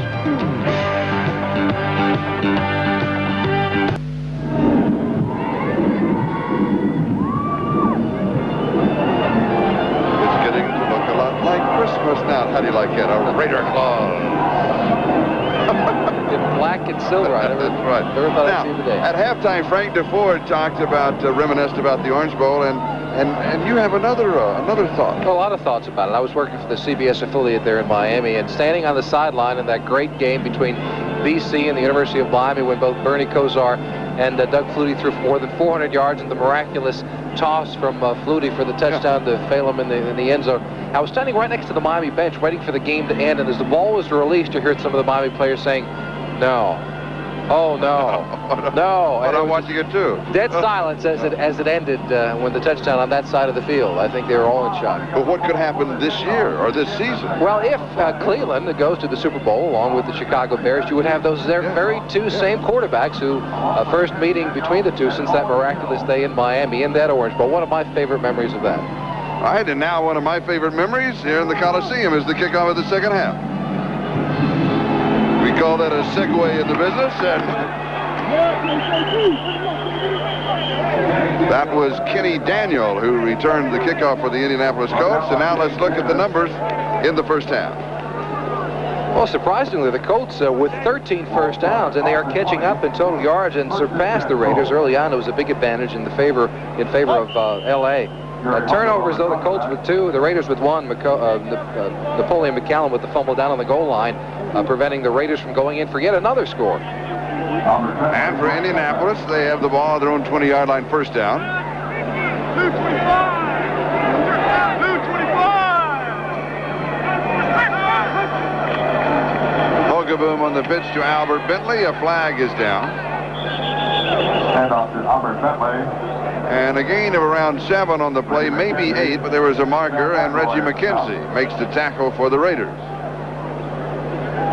And Mark Wilson is loosening up on the sideline for the Raiders. I don't know if he is just loosening up or if he may come in the second half. And here's another look at Albert Bentley. 93 defense. Penalties decline. Second down. Well, how's this for a thought? Is he on the sideline loosening up to show? Well, Hilger is also loosening up. But will Wilson loosen up to find out if there's a trade in the offing during this offseason to show everyone that he's indeed healthy and ready to go and ready to play, kind of showcase the talent? What was the time on it? That's interesting. Interesting observation. Gain of 8. Second down and 2. A nice run by Bentley, and here he comes again. Doesn't quite get around the corner, as Sam Seal was there to make the play at the 29-yard line. So what a block. 3rd down and 1. What an incredible block by Chris Hinton, though. He knocked 2 Raiders over. Again, the pulling guard from the offside just knocked 2 people over completely. Unfortunately for the Colts, though, it was the cornerback Sammy Seal coming up to make the tackle. And Carl Baldischweiler, number 72 for the Colts, a little slow getting up, and now being assisted from the field of play. And of course, if he comes out, this will simply go as an injury timeout and not as a charge timeout. 1987 league home schedule is expected to include a visit to the Coliseum. Baldischweiler drafted by the Dolphins in 1978, traded that same year to Detroit, and then eventually to the Colts. AFC Western Division opponents. For 1987 season ticket. 3rd down and 1. Just call right or visit the Raider ticket office. We're in the opening minute of the second half. The Raiders on top of the Colts, 17-6.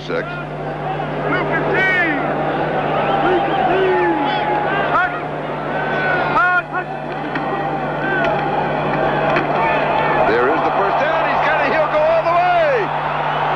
Bentley out in front. 70 yards on a 3rd and 1. For a touchdown.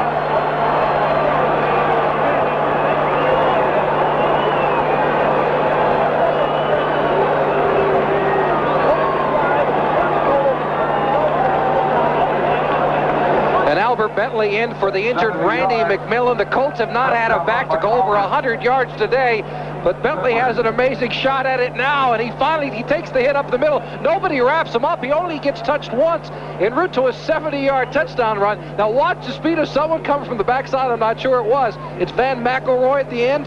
Nearly catches Bentley, but 70 yards a long way to go. He got a shot one time from the middle of the defensive line. That was Stacy Tarr, number 30, who got the hit on him, and he does go over the 100-yard mark.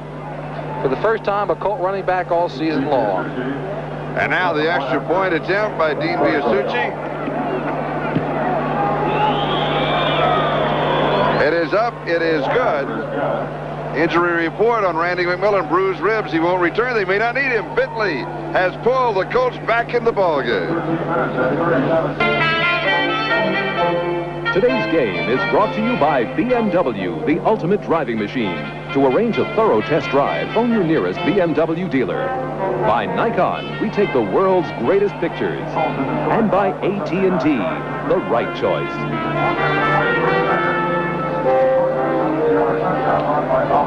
Plunkett and Hilger, and looks as if Rusty may come in, replacing Plunkett, who finished up the first half completing 10 of 15 for 141 yards and a touchdown. As Dean Biasucci kicks off with Mueller and Adams, the deep backs. And it is Stephon Adams on the return. And he is collared at about the 20-yard line by Orlando Lowry.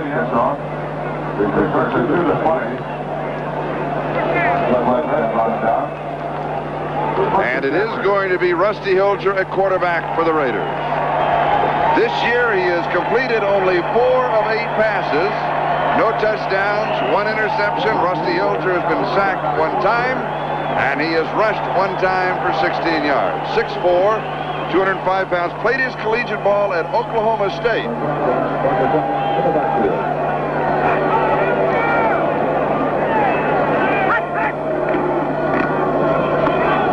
And he opens up with a handoff to Marcus Allen. Marcus has 6 yards to the 26, second down and 4 as Glasgow makes the tackle. If I was a young quarterback coming into a ball game, I think I'd like to hand off to Marcus Allen on the first play. No, I think I'd like to hand off to him. Yeah, that's right. All afternoon long. A nice position for Rusty Hilger, though. He can only come out here in this situation and win the football game for the Raiders and get some confidence under his belt to possibly come and challenge for a starting spot next year on this club.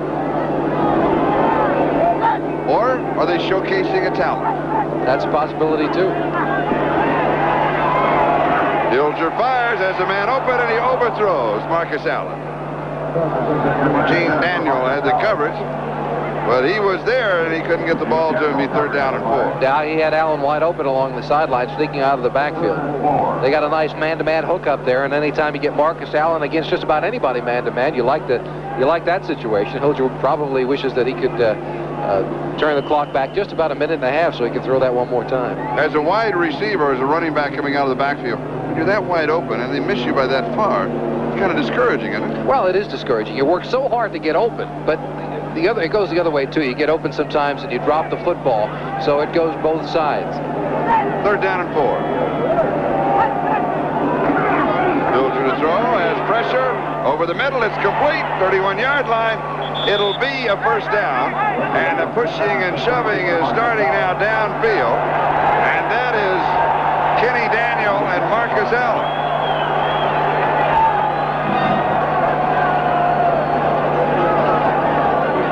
It's going to be a first down at the 31-yard line.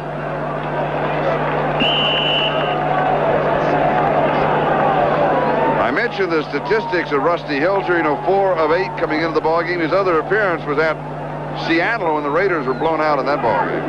That was just 2 weeks ago on that Monday night where they were beaten 37-0, was it? Here's Marcus. That's the 2nd time that he has been sweeping to the right side at the, in the last couple of minutes of the first half, and he's lost yardage. Well, he was hoping to get a block from number 77, Chris Rhyme, and he just didn't get it out there on the corner. Lost his 6. 2nd down and 16. Leonard Coleman, strong safety. Normally at left corner, but playing strong safety in this game is the man who makes the play. Now 77 Rhyme, there he is trying to throw the block on the corner, misses completely, and that forces Marcus to back up just a little bit and lose some yardage. Number 31, Leonard Coleman, getting the penetration to prevent that from getting turned upfield. 2nd down.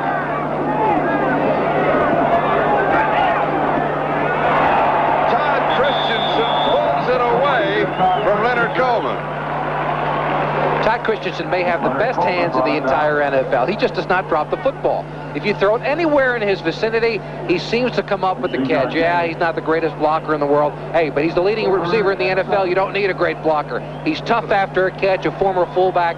And for my money, a possession receiver, there's none better in the NFL than Todd Christensen. 3rd down and 8, his 4th consecutive Pro Bowl selection this year.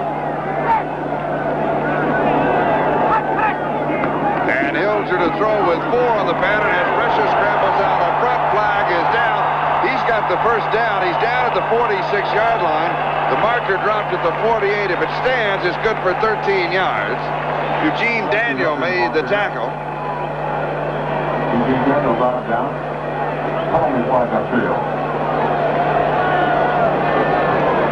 Ron Meyer, the head coach of the Indianapolis Colts. It is against the Colts. Holding. 31 off defense. First down. That's Leonard Coleman. One of the reasons for the holding was that Nesby Glasgow was blitzing on the play, number 25, the safety. And because of that, you have a little bit more pressure on your defensive backs downfield. There you see Glasgow coming to the left of your screen, getting tied up in action. But nice athletic ability on the part of Hilger. He'll learn to fall down on the ground right about now and not get smacked by 2 or 3 Colts. That'll come with a little bit more experience, though. The penalty added on to the end of the run takes the ball to the Colt 48-yard line. Foley McCallum in the backfield. Swing pass left to McCallum is incomplete. Dwayne Bickett was there, and it'll be 2nd down and 10 for Los Angeles at the Indianapolis 48-yard line.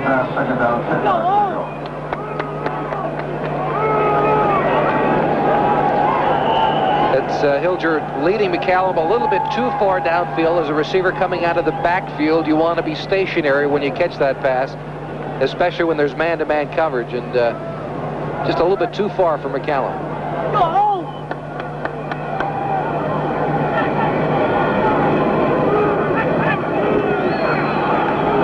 Fumble. And the Colts have the ball. Recovered by the Colts. So Marcus Allen continues to be plagued by fumbles as the Raiders the most turnovers in the National Football League.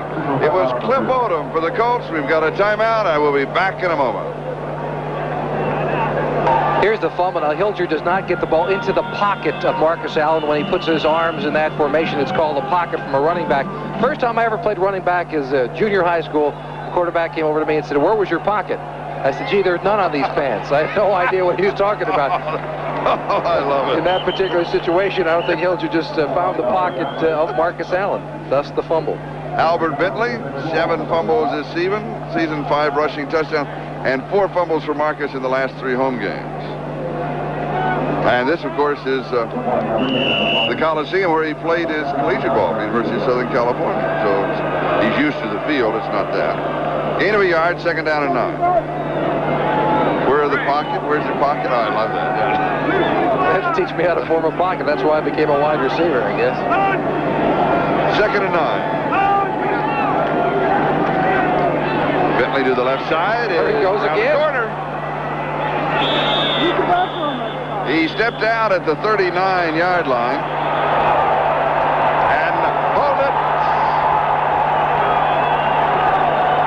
Flags are in the air. And something has to be going on. Jerry Robinson is over there, and James. Something's got to be going on. These are 2 teams that are going home for the holidays.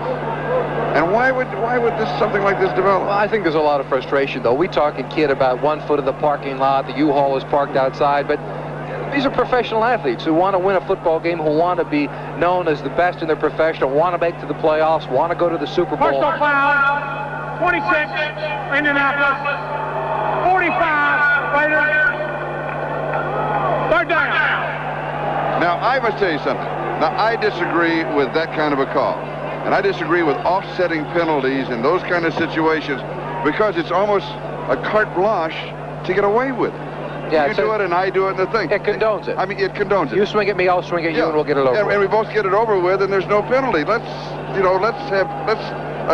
hit somebody so we can stop this. You know, usually somebody else starts it and steps away. Let's see how this all started. Watch 66. That's Ron Solt. Now, no action there. Well, there's a little bit of an extra push about 2 yards out of bounds, as a matter of fact.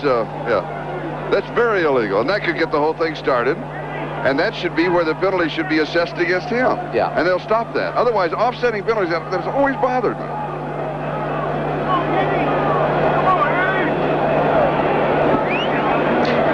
In those situations, though, I always think when there's a personal foul and a penalty that is not as severe, you should always take and mark off the personal foul, and they've done that in the past.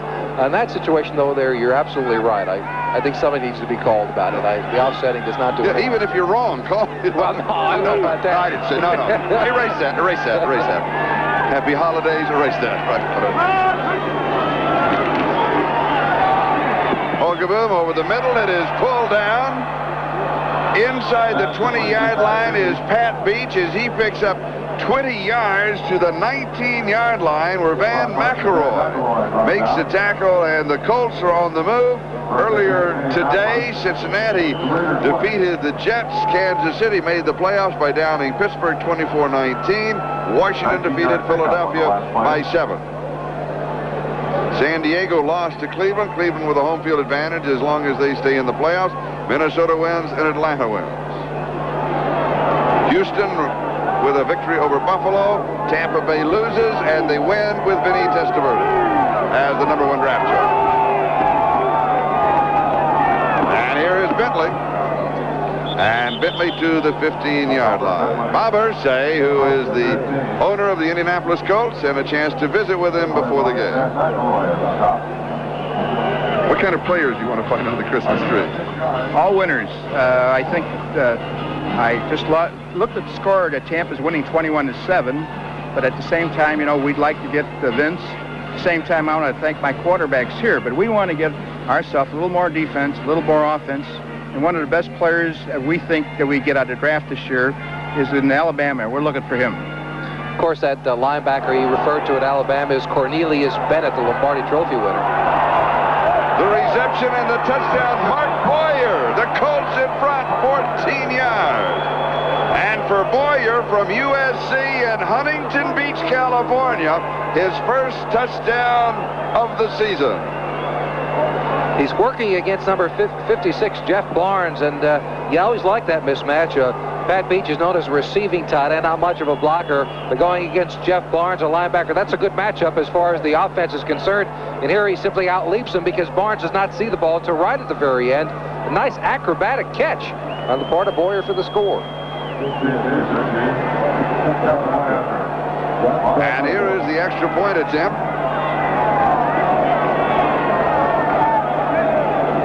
Stark to hold, Dean Biasucci, it's up, it is good. And the Indianapolis Colts are in front of the Los Angeles Raiders by a score of 20 to 17. The score, Indianapolis Colts 20. 40-yard field goal. And, of course, his 2 successful extra point attempts is kicking off. High and very short. And is fielded at the 18-yard line by Mueller. And he is stopped at the 23. Before the ball game today, representatives from the USS New Jersey, just completing 6 months at sea and now stationed at Long Beach.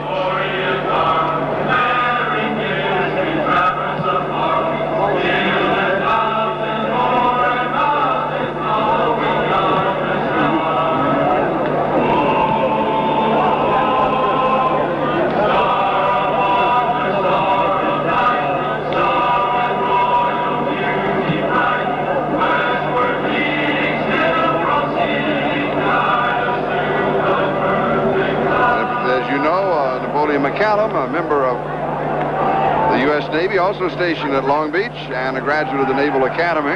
On the Peleliu. And the pass to the far side from Hilger to Rod Barksdale. So Hilger now has completed 3 out of 5. Johnny Cooks was there for the defense. And they're very good. Are you beginning to get the holiday spirit yet? I'm starting to. I'd say after 6 months at sea. Every day's a holiday. A lot of time to practice on board, I'll tell you that. Hilger and Barksdale, we may be looking at a real combination of the future for the LA Raiders.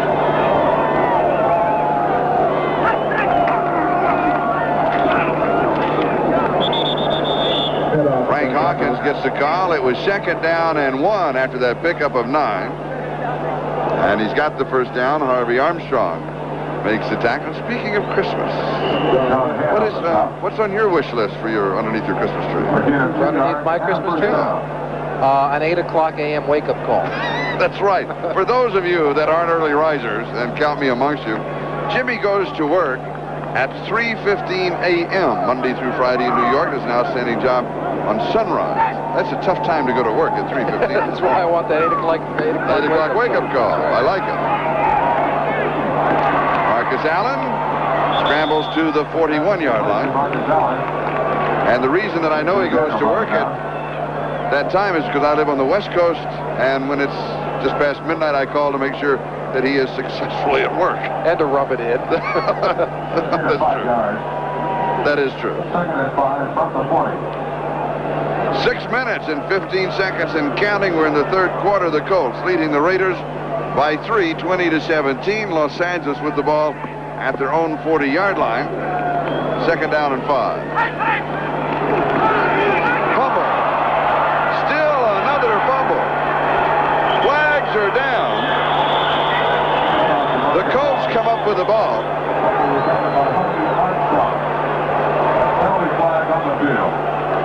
Harvey Armstrong recovers his 2nd fumble. But there was a marker involved.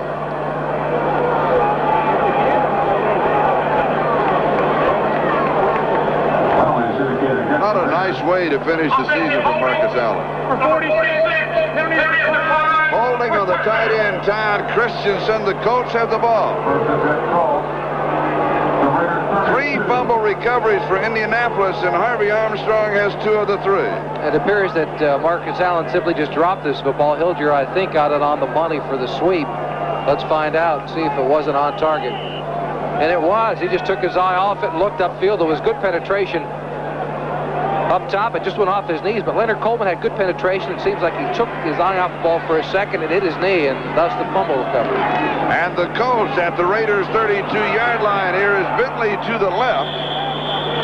And he has 3 yards to the 29, second down and 7, as Jeff Barnes makes the tackle. Now, the Colts may have found something on the defensive right side of Los Angeles because they keep going that way. They do. They like to keep pulling, hitting over that side, too. Excuse me, he's on the other side. No, they're pulling the off guards that way. But they are doing a good job on it. I don't know why they would run at that angle. That's Sean Jones over that side, who plays the run and the pass equally as well. The Indianapolis Colts have scored 17 unanswered points.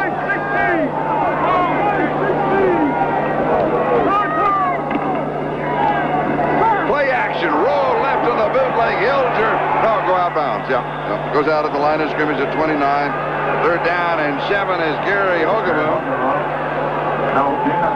The Colts have outscored their opposition 59-6 in the second half of the last 3 games. And Hogeboom, I think I miscalled the quarterback. I think that reverse. I don't think that was a planned play. I think the handoff was missed. It seemed like Bentley looked back as soon as Hogeboom took the ball out. I think he just missed the handoff on that play. I don't know if you want to have your quarterback running the football with a bad shoulder the last football game of the year. Well, is it an automatic call when you miss on the handoff that you head on the bootleg to the far side? No, that's up to the quarterback, whatever direction he wants to go in. But I would, normally they tell the quarterback to follow the blocking of the play, continue to the right, go where the running back would have gone. Third down and 7. Over the middle of the pass is complete. First down. Mark Boyer, who has scored a touchdown in the ballgame, has 19 yards to the 10-yard line. And a first down, converting on a 3rd and 7. And Boyer with 4 receptions, 37 yards, and a touchdown. All right, here it is, wide open in the middle of the field. The Raiders play that man-to-man coverage. It seems that somebody made a mistake, though, because nobody was near him whatsoever. Mark Boyer, I don't know what kind of move he put on. That was outside of our screen, but whatever it was must have been a world-class move. The ball at the 10-yard line. It is first down. And here's Bentley. And a flag is down at the line of scrimmage at 10 as Bentley goes to the 5. Jeff Barnes makes the stop. Number 71 in that offensive line for the Colts, Kevin Call, out earlier with an ankle injury. They took x-rays. They were negative, so they're just icing it down on the sideline. Offsides, 22 defense, first down.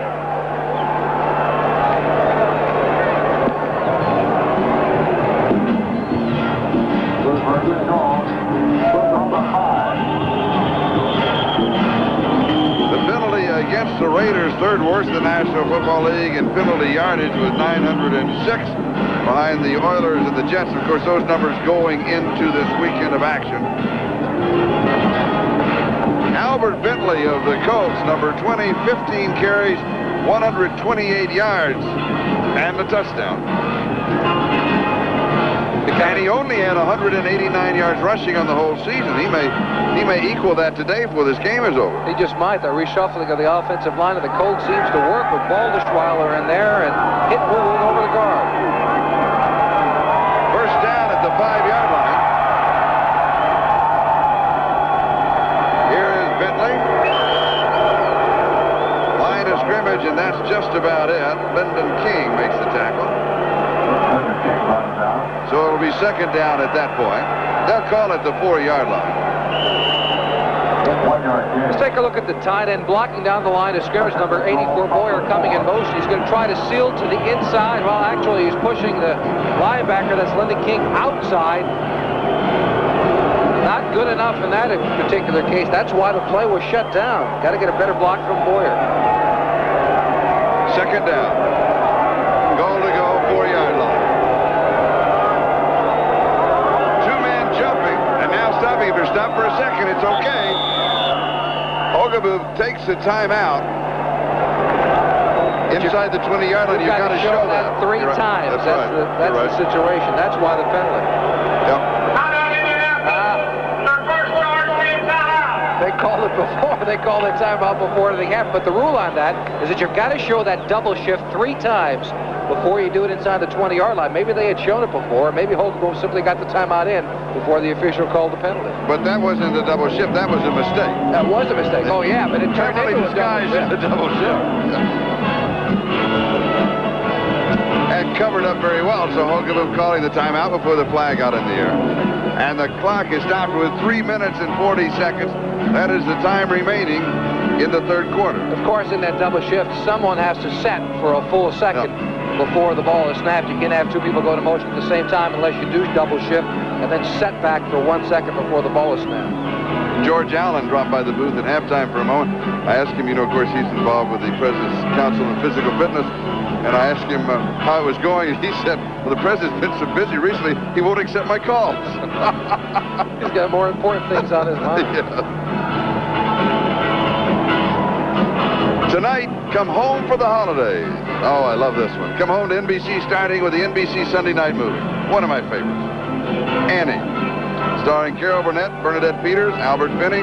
Oh, it's a classic. I got to hurry and drive home tonight to be sure to make that. Oh, yeah, but the Amy Grant Christmas special. Oh, well, the Amy Grant, but in between the Bob Hope Christmas special, were you a Kodak All-America on the Bob Hope Christmas special? No. You weren't. Oh, well, then forget it. I thought you might be. But for all of those that are this year, you can celebrate with them tonight on NBC. Annie. You got to be nice. It's Christmas. Bob Hope, Amy Grant, yes. Second down and goal to go. Timing pattern, a leaping, incomplete. Bill Brooks went up for it, couldn't quite pull it down. Sam Seal at 5'9". He went up there with him. Pretty good play. Well, that's why you want to go after that. Sammy Seal on the corner. Obvious mismatch with the Seal just 5'9" tall. But he does make a nice recovery. He's got good coverage in the line of scrimmage. There he is, bottom part of your screen, 43. And Brooks just trying to make it a foot race to the corner and outleap Sammy Seal. But Brooks did not get up to the highest zenith, the highest point, and to pull it down. Seal, a nice Apex. I'm sorry. Yes, Apex. Thank you very much. That's right. Lexicon is my business. On the draw. Here's Albert Bentley again. Do the 3. And flags are flying, and so are players. And if we don't look out, this whole thing's going to get out of hand. And this has been simmering. This isn't something that's just happening now. Somebody's got their helmet off down the bottom. They're stomping grapes down there. Who's down there without a helmet? Booza. That's Matt Booza down there. Matt, you should always have your helmet on.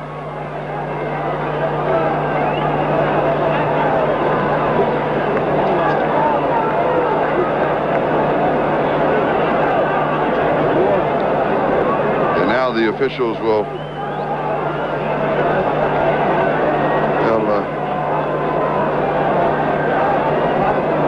Got your wish, Charlie. There's going to be a flag on this one. Well, there just should be. You got to stop it. That's all. We have offsetting fouls. 45 against the Raiders. James Davis. 85 against Indianapolis. Matt Boozer. It's 4th down. And it's 4th down. So nothing happens. Did you see that cartoon in USA Today of the 2 hockey players on high sticks going at each other? The official came over and said, what do you think this is, the NFL?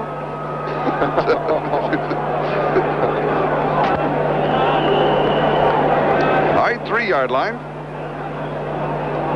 And the only other game going on, Chicago leading Dallas 21-0. Doug Flutie is thrown for 2 touchdown passes. Last time that the Dallas Cowboys and the LA Raiders did not, or the Raiders at that time, did not make the playoffs the same year, 1965. Dean Biasucci from 20 yards away. And it is good. He adds 3 more points. The Colts are out in front, 23-17. We'll be back with a kickoff in just a moment. In front now by a score of 23-17. Ron Meyer, the head coach, should well be on his way to winning his 3rd in a row. Yeah, they've scored 20 straight points.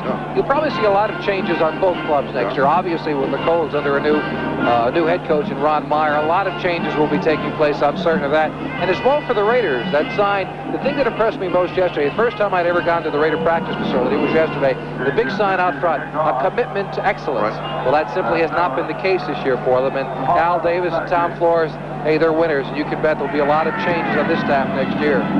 Adams and Mueller are the two deep backs on the return. The short kick is taken by Adams, and he's outside the 30 to the 32-yard line. And Dean Biasucci, the kicker. What's that? Hey, you know, kickers aren't supposed to be doing that, but he got involved. Oh, let's take a look at number 4. Watch the end of this play. Now, he knocked his helmet, gets completely knocked. Nice tackle. My, what form. There goes the helmet. And there goes the lip, too. Yeah. Yeah, oh, that's okay, though. I mean, if you're I like that. That's a real player. That's a football player right there. That's not a kicker. Well, we just alienated a lot of our audios, but that's all right. Hilger goes deep, has a man, hits him. It's Barksdale inside the 50. He got a step on Glasgow. About 55 yards, 65 yards. And we are seeing something about the future. He's going to make a lot of people forget about the great wide receivers that have played here in the past. He just blows past a couple of people. Glasgow makes the catch right at the end, in between double coverage. The other thing about this play, a tremendous throw on the part of Hilger. Watch, right in between the quarterback and number 25, Glasgow. He had to thread it in between, and the speed of Barksdale is going to be respected in the future after some teams watch this footage. 4 for 153 yards. And it was Eugene Daniel who's the cornerback. He went flying by him, had about 3 quick steps on him. Barksdale's first 100-yard game as a professional. Of course, in his first 100-yard game ever, he didn't play high school or college ball. Hilger far corner, and it's going to be incomplete. Going to Mark Patterson.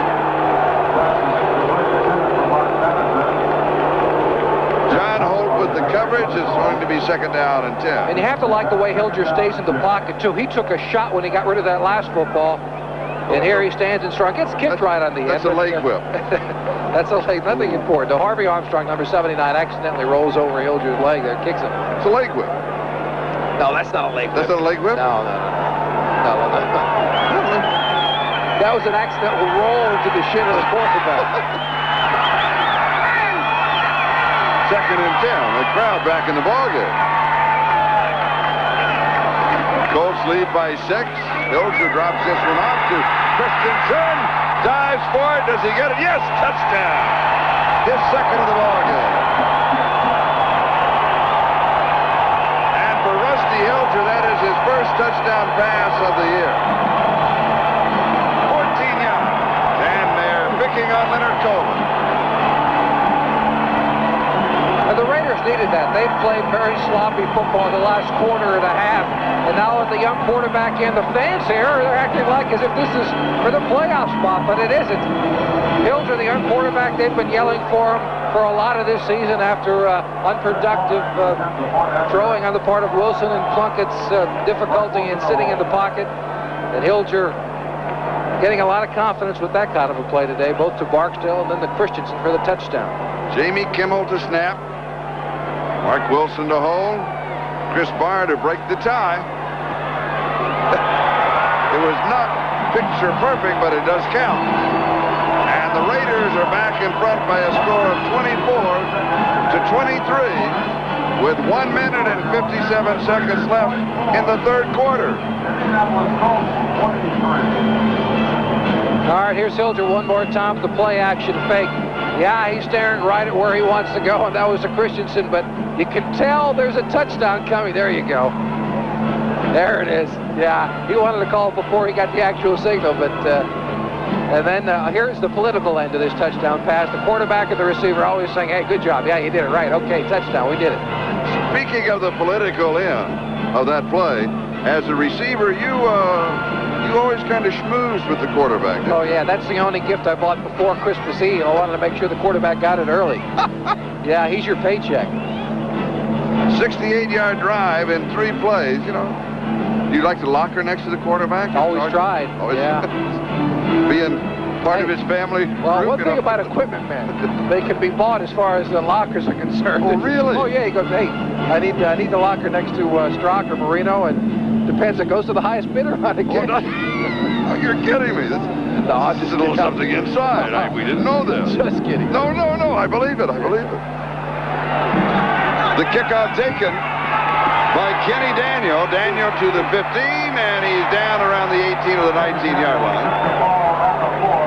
James Davis with the stop. And for Todd Christensen, his 90th reception of the year. Yeah, and he had 92 a couple of years ago. He'll be trying to better his NFL best later this afternoon. The catch is one thing, an easy catch for him, but pulling into the end zone, carrying 2 players with him as he goes, that's the mark of a really fine receiver. And if Christensen has 3 more receptions today, he sets a new NFL all-time record for tight ends, breaking the old record held by Todd Christensen. Holgaboom. Is that incomplete? Boyer, the intended receiver, is going to be incomplete. Rod Martin was there for the defense, as was Mitch Willis.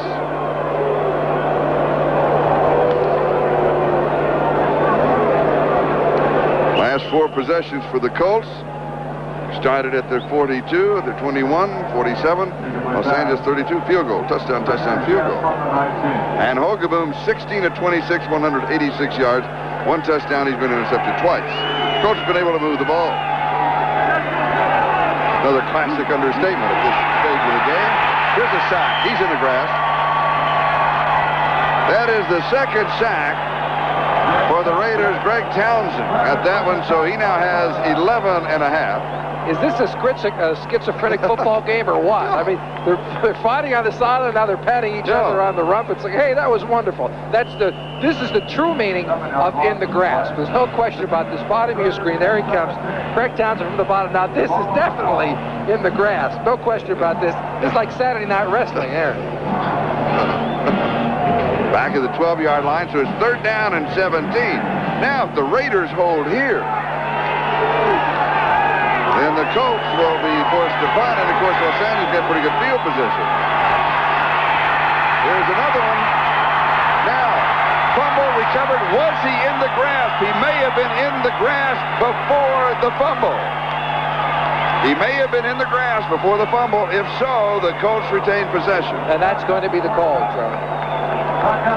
He marked back at the 4-yard line, though, and as you mentioned, Ron Stark will have to get quite a punt off to pin the Raiders back there. You see him from the bottom of your screen, Townsend, number 93. And also Sean Jones, number 99, getting in right at the end. He's definitely in the grass there, and the whistle was blown. Of course, that's to protect the quarterback. And he'll go against you sometimes and for you on occasion, but no question that he was in the grass of Sean Jones. And Ron Stark, the leading kicker in the National Football League, short, not a good kick at all. Colton Walker will stay away from it, so it turns out to be pretty good for the Colts. It rolls for a total of 53 yards with no return. But still, the Raiders have pretty good field position at their own 44-yard line. And we have 34 seconds left to go in the 3rd quarter.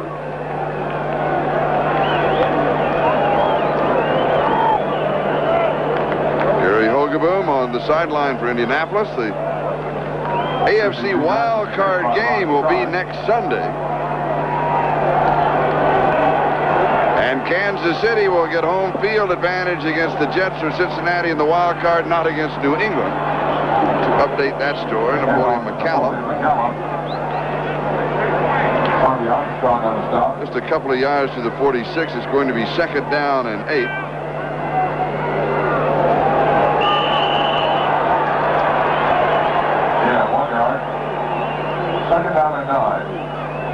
We're going to mark it 2nd and 9 as we take the countdown to the end of the 3rd quarter.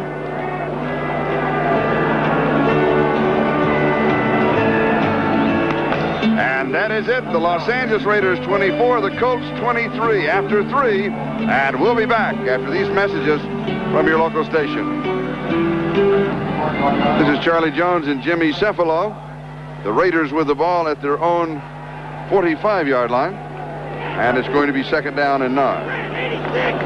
As we start the final quarter of this season for both of these ball clubs. And Los Angeles is on top by 1.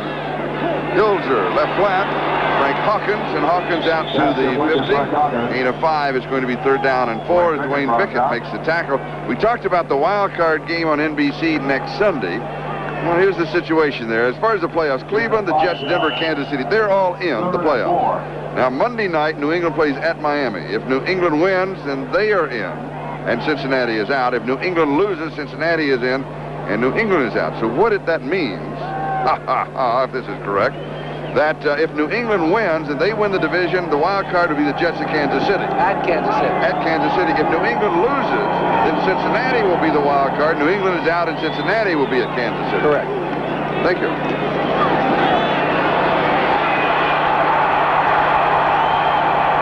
Hilger runs pretty well with the ball. He's to the 40-yard line. Of course, he has those fresh legs. Yeah, he hasn't been beat right. up this year. He's got those fresh legs, and he wants to impress the fans and the coaching staff and the Colts, for that matter. You want to get that recognition from the other teams that you're a quarterback of the future, and because of that, he's not sliding down to get a first down. He's getting every extra yard by putting his shoulder down and trying to run somebody over when he scrambles. He picks up 10 to the Colt 40-yard line and has the first down. Raiders leading by 1, 24-23.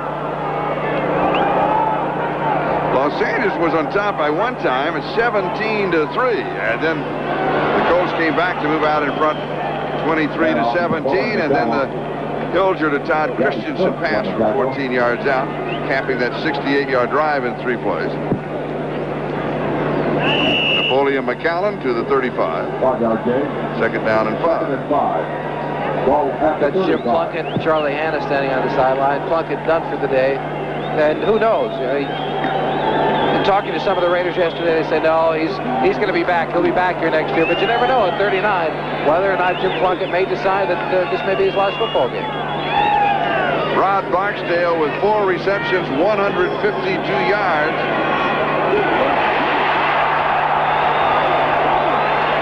And here is Tim Moffitt. His first reception for 17 yards. John Holt with the tackle and a first down. Raiders have the 18. And the Raiders coming out with a couple of young wide receivers here today. Not only Rod Barksdale, but as well as Tim Moffitt. 2 of them look very good. This is a nice possession pattern here. I know it's the thought of being the speed receivers when you're in a Raider uniform for the most part, but that's a nice move underneath the coverage. Holt, number 21, coming over later for the tackle. 18-yard line of the Colts and a first down. And here's Napoleon McCallum. Let me take you back in time as he picks up 3. It's going to be 2nd down and 7. You remember the start of the second half, and Hilger missed a receiver who was wide open and missed him by about 5 yards? Yeah, Marcus Allen down the side. Right? Now he's kind of settled down. He has now hit 8 of 10, 116 yards and a touchdown. He doesn't look rusty at all, does he? Oh, I wish that I would have said that. I stole that, I gotta tell you. Yeah, I did.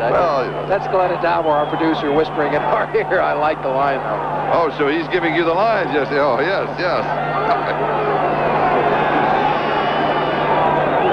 2nd down. At the 15-yard line.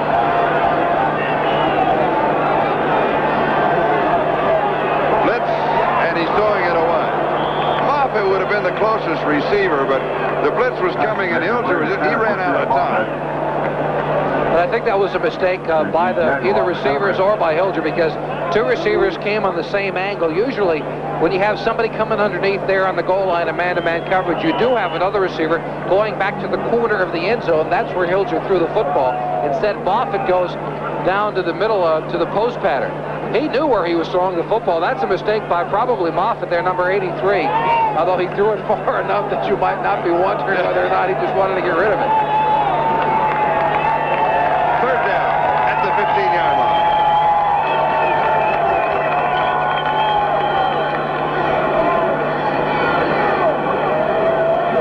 Timing pattern, left-hand corner, and it's incomplete. Good defensive play. Eugene Daniel knocking the ball out of the hands of Tim Moffitt. And it'll be 4th down. Daniel covering on the play for the Colts. And this is right into the sun field. The only part that the sun is shining is right in this very corner of the end zone. And so that ball comes out of the shadow, and it does seem like Moffitt lost view of it for just a second, but that might have been because of the good coverage on the part of Eugene Daniel, number 38. And Chris Barr with the field goal attempt. Amy Kimmel to snap. Mark Wilson to hold. At the 23, an attempt of 33 yards. 32 yards they're going to call.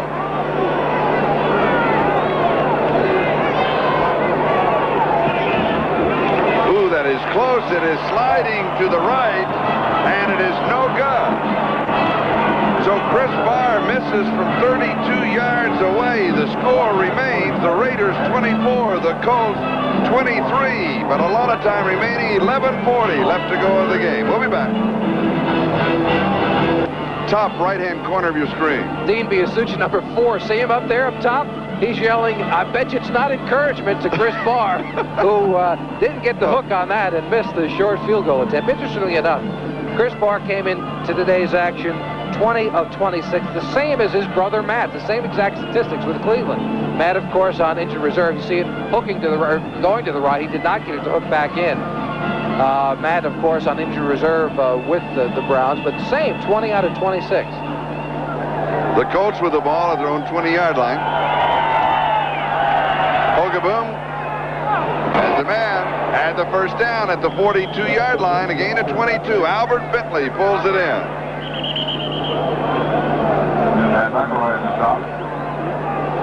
Check out for the play. We have an injury timeout.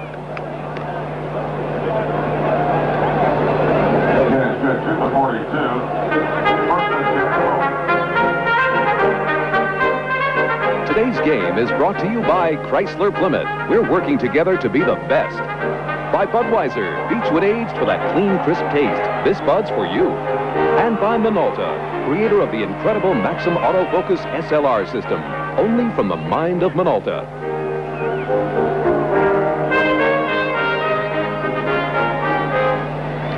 The score, the Raiders 24, the Colts 23, 11:27. That is the time remaining in the fourth quarter. Van McElroy is the player who is injured, and we'll take a commercial timeout and be back in just a moment. Van McElroy, the Raider who was shaken up on the play. Now coming to the sideline. He was just stunned, I believe. Yeah, take a look. He really knocks himself out and making the tackle on Bentley. There he is, number 26, and they applied some smelling salt as he was laying on the field, but he did get up and walk out of his own power. The Colts from their own 42-yard line, first down. Here's the draw. Owen Gill, the ball carrier.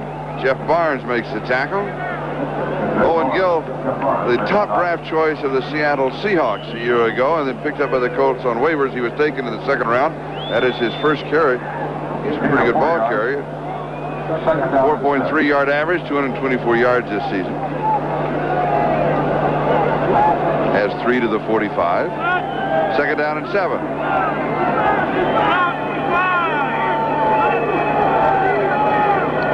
Matt Bouza in motion. Here is Bentley.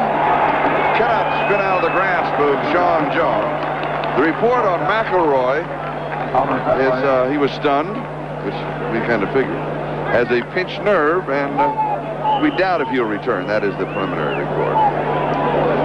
And he has been replaced by Stephon Adams. Third down and 6 after a gain of a yard. And we're moving on the 10-minute mark, time remaining in the season for the Raiders and the Colts, as McElroy will step into the golf cart and go into the locker room. Matt Bouza in motion. Hogaboom, a little pump fake, wants to go deep. Over the middle, the reception by Pat Beach, the tight end. Jeff Barnes makes a tackle, a gain of 21 yards on the play. And one more time, it's the tight end of the Colts going against Barnes. They like that matchup. They really set it up to throw that quick little screen out to the right to Albert Bentley. You see him standing out there, but that's number 98, Mitch Willis, that took that away from the play. And a little bit of innovation. Hogaboom pulls it back down and finds man-to-man coverage with Beach, his tight end, against Barnes. And it was Sean Jones who was just half a step away from Hogaboom when he got it off. And Pat Beach has 4 receptions for 58 yards. First down at the 32-yard line of the Raiders. Colts trail by 1, 24-23. And here's Albert Bentley. He's got the first. He's to the 20. So he'll pick up about 12 yards on the play. Mitch Willis makes the tackle. And so Bentley has now rushed for 143 yards in 19 carries, has a couple receptions for 35 more. So he's having quite an outing. Yeah, and he's playing because of the injury to Randy McMillan. A rib injury in the first quarter allowed Albert Bentley to get in and carry the football, and he thus becomes the first Colt running back to go over that 100-yard mark this year. There's the score and the time remaining. The Colts down by 1 at the 20-yard line. And here's Bentley again. Running free to the 10-yard line. Ron Martin with the tackle at that point. And that's the same play that just worked the other side. They're just pulling the other side of the offensive line. That time, it was Ron Solt and Carl Baldischweiler. The play before was Mark Kirshner and Chris Hinton. They keep pulling right and left and pulling Albert Bentley behind him, and he's doing quite a job following his blocks. And it's going to be second down, about half a yard to go for the first down.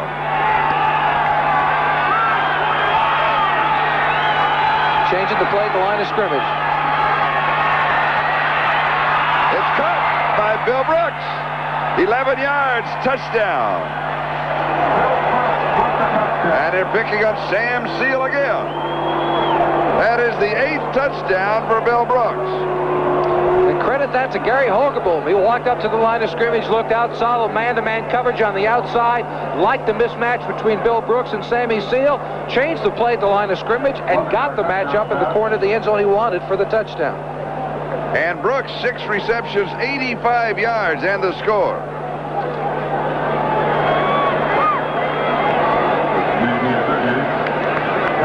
The Colts with the lead as Dean Biasucci will attempt the extra point, an 80-yard drive in 7 plays. And it is good, but there's a marker down.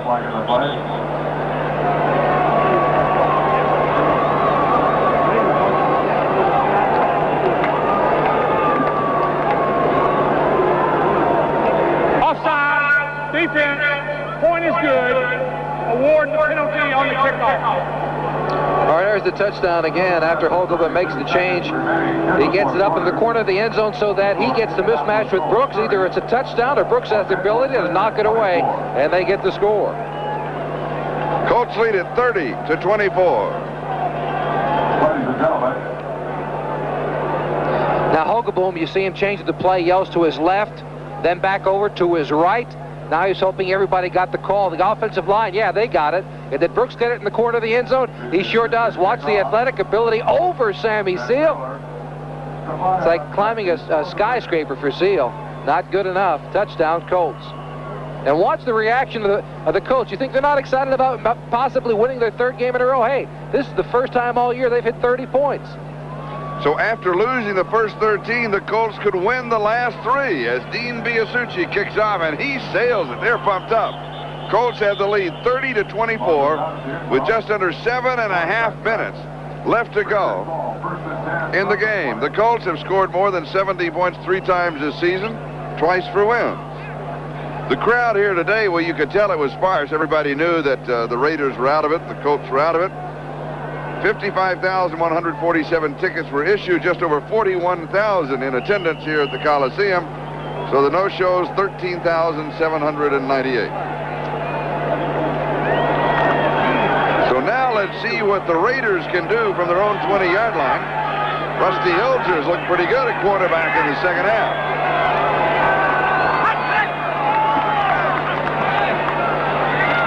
And here is Ron Barksdale. 15 yards to the 35-yard line. And that's a good sign because Barksdale, the sprinter, caught that ball in the crowd. You don't usually find that for someone without the experience of being a football player. As we mentioned earlier, no high school or college ball. And that is his 5th reception for 167 yards in the ball game. Chicago leading Dallas in the 4th quarter, 24-0. That's the only other game going on in the National Football League besides this one. Hilger back, and he's going to be sacked. Dwayne Bickett has his 6th sack of the year. First of the ball game, the 2nd for the Colts. And this is just another form of in the grass. in the grass from the top view, smothering in the grass.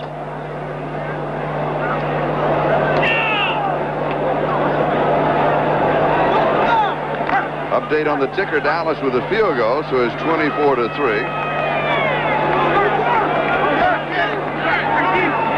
Second down and 17.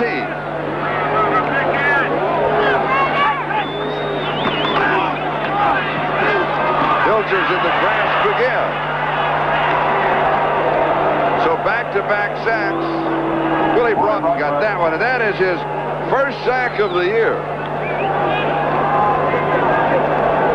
And that takes the ball back to the 20, so it's going to be third down and 25.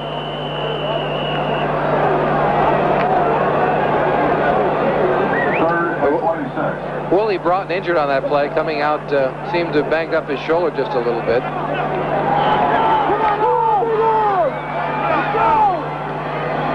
What did you like at third and 25? Throw to the other side of the field? How about timeout?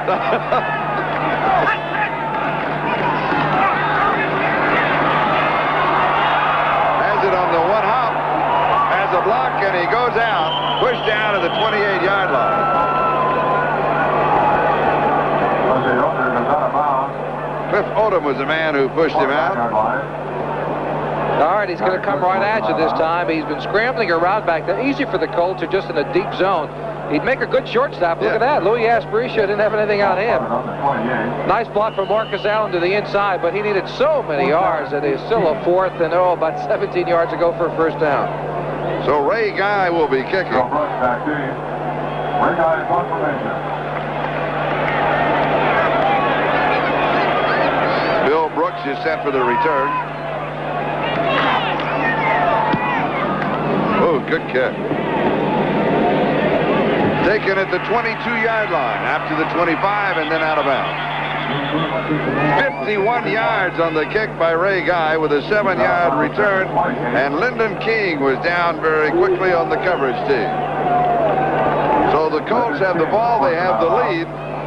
30-24 with 5:29 left. To look at the early game, Cincinnati defeating the Jets 52-21. Kansas City in the playoffs for the first time in 15 years by downing Pittsburgh 24-19. Washington winding up with a win. They'll be hosting the Rams in the wild card. Redskins and the Rams next week. San Diego ends on a losing note. Cleveland on a high note. They'll have home field advantage all the way. Minnesota wins and Atlanta wins.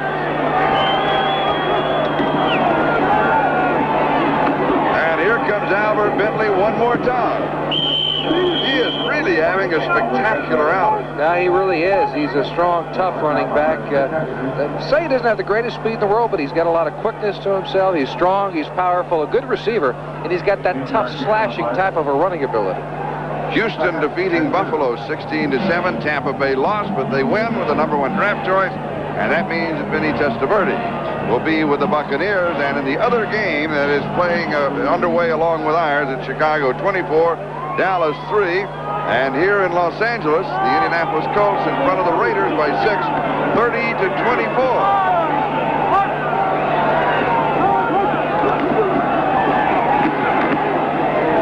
Bentley again gets the call.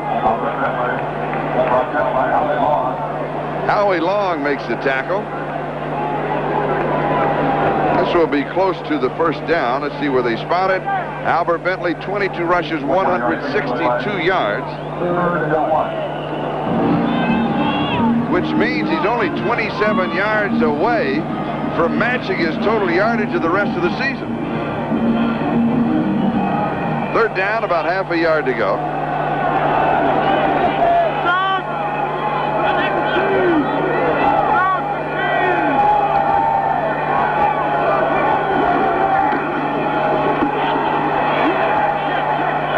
Pick up the first down to the 39-yard line. Howie Long once again with the tackle.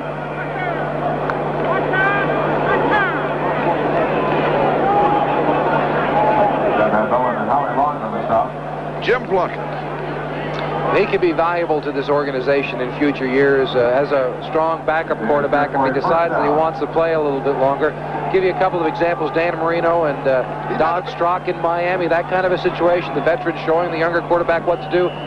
Steve Grogan in New England, and Tony Eason, the young quarterback. Wait. Don't count him out. Oh, I'm not counting him out yet. When they won 8 and 9, I mean, he played pretty well. He's made too many comebacks. Yeah, that's right. But I guarantee you, the Raiders are going to be looking for a young quarterback next year. He has a whole trophy case of comeback awards. Yes, You're right. He does. And Jim Plunkett will not be for the forgotten man here in LA. No, not at all. Not at all. From Stanford, a Heisman Trophy winner, exceptionally young man.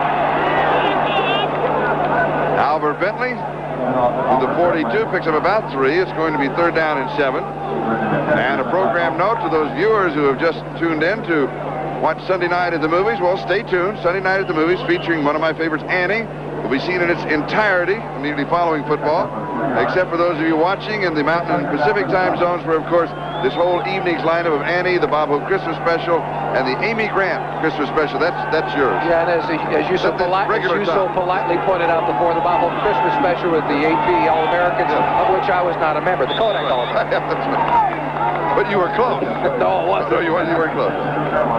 You should have been. Don't try to make up for it now, Charlie. Here's Jack Trudeau, one of the 3 quarterbacks of the Indianapolis Colts. 8 touchdowns, 18 interceptions, 48.9%. And, of course, the other quarterback is Blair Keel. And there was some noise made when it appeared that Indianapolis would get the first-round choice by Jack Trudeau and his agent, talking about whether or not that they should trade Trudeau, the young quarterback, if you're going to have a Testaverde. Well, then that, of course, all becomes academic now that the Colts do not get the first-round choice. The number 2 draft choice of the Colts. And here's Albert Bentley. Good defensive play by Greg Townsend. By the way, be sure to start your new year right here with NBC Sports on January the 1st. The granddaddy of them all. I love it. The granddaddy of them all. Michigan and Arizona State. What is Phoenix and Tempe, that whole area? Oh, what a weekend they're going to have. The Orange Bowl, of course. Number 3, Oklahoma against the University of Arkansas, one of my numerous alma maters. And then everybody from Phoenix that's been over here for the Rose Bowl flies back home for the national championship game between Miami and Penn State in Tempe. The Fiesta Bowl. Dynamite. 4th down. And a little over 10 to go. Here's the kick. Ooh, good kick by Ron Stark. It hits Walker. He can down it in the end zone, though. He did not have possession. He could have downed it in the end zone and still have got the touchback. I think he had a momentary lapse, Jimmy.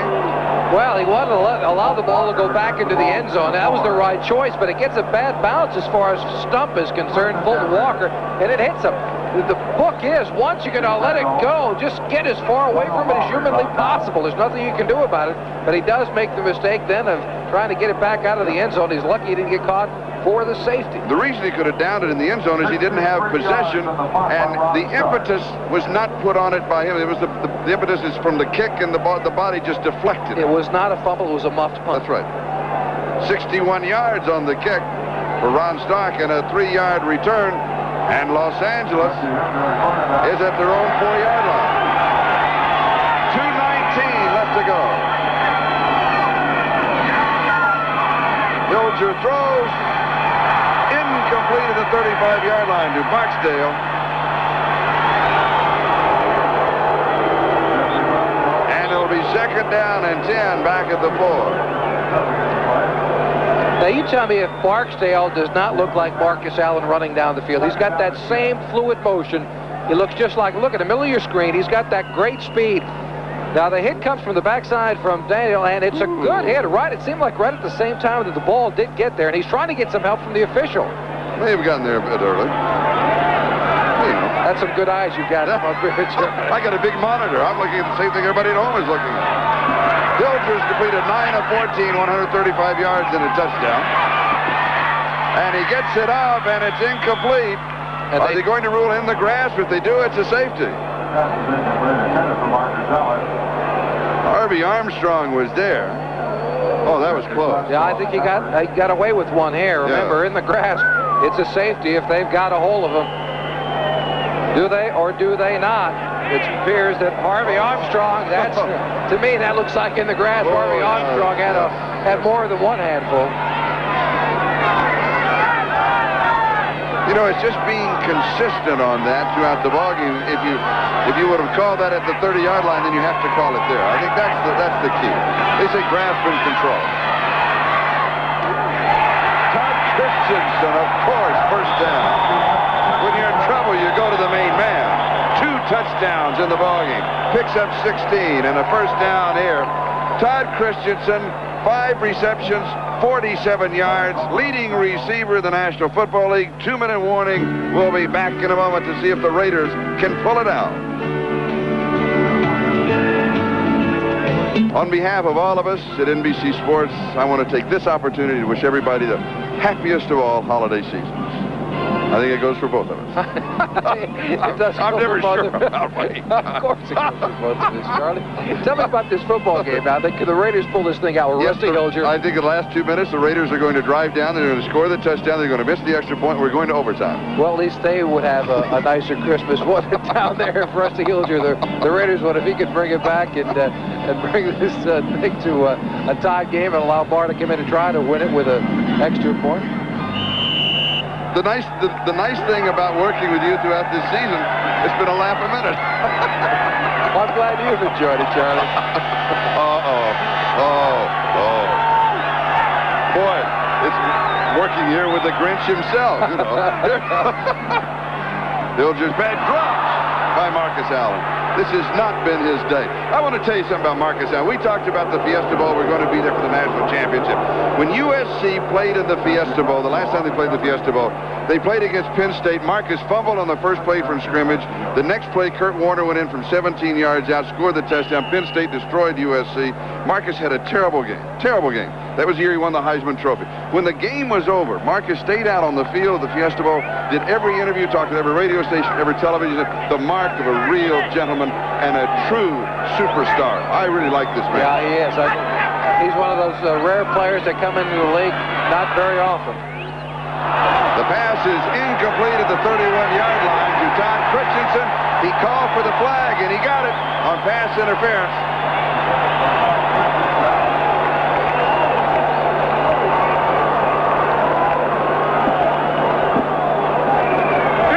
Ball had been tipped. No, you didn't hear the ball. If the ball has been tipped, then it's open season. You can hit before the ball gets there. Yeah, but it must have been tipped at the line of scrimmage. At the line of scrimmage, what the call was. Yeah, that's what it was.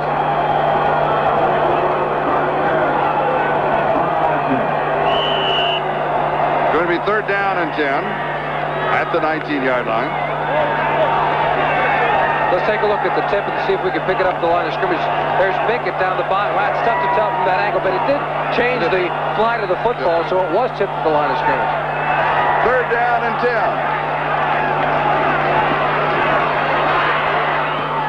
To Christensen, and this flag comes from 15 yards away, and he'll have the first down.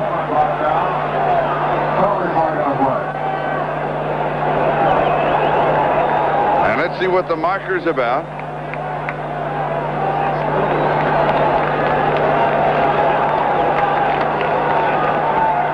Holding, 31 defense, penalties decline, first down.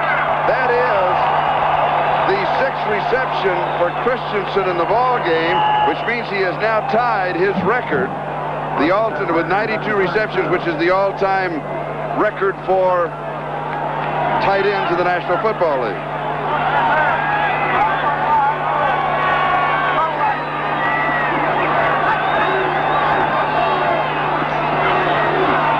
Hilger going deep.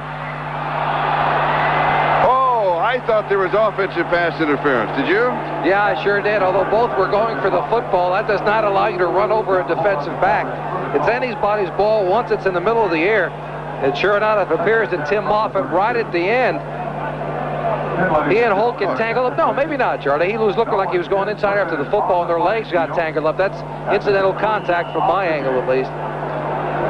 Although, you know, as a receiver, you always say it's incidental when you're the one in question. Yep.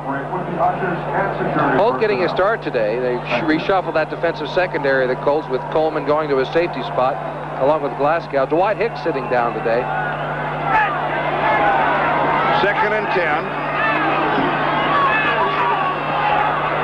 Far side, it is dropped. Oh, Marcus.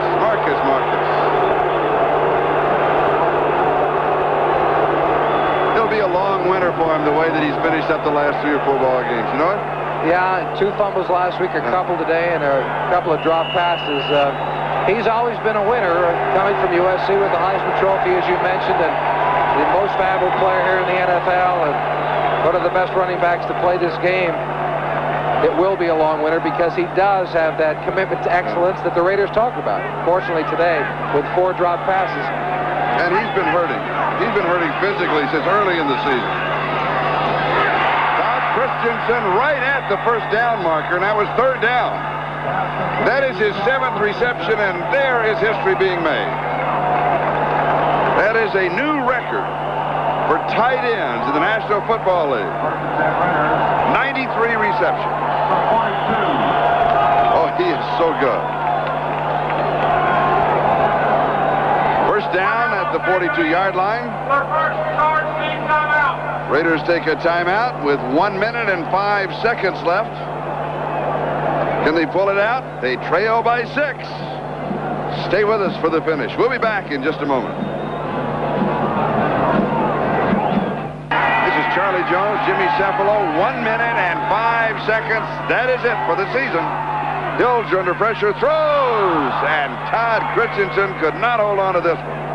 Leonard Coleman was there for the defense. 1 minute left. Coleman seemed to take his eye of flight away from the football. Did not get a good shot at it coming down. Looked like he just took a stab at the last second because, as I mentioned earlier, Todd Christensen does not drop many footballs. Rusty Hilger has converted on 3 third down opportunities in this drive. 2nd down and 10 at the 42. Raiders in their own territory. Rusty Hilger, 12 of 23, 170 yards and a touchdown. They get a 3-man rush, and it is caught. Should be the first down. Barksdale has it. Kenny Daniel makes the tackle at the 47-yard line of Indianapolis. Timeouts remaining, a pair apiece.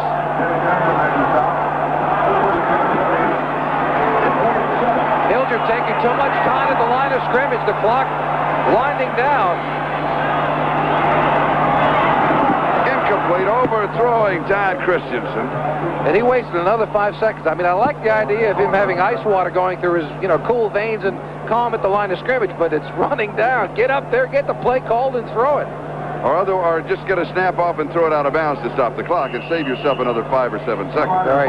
All the OCM activities this afternoon on KRLA Radio. 2 timeouts left. 28 seconds time left.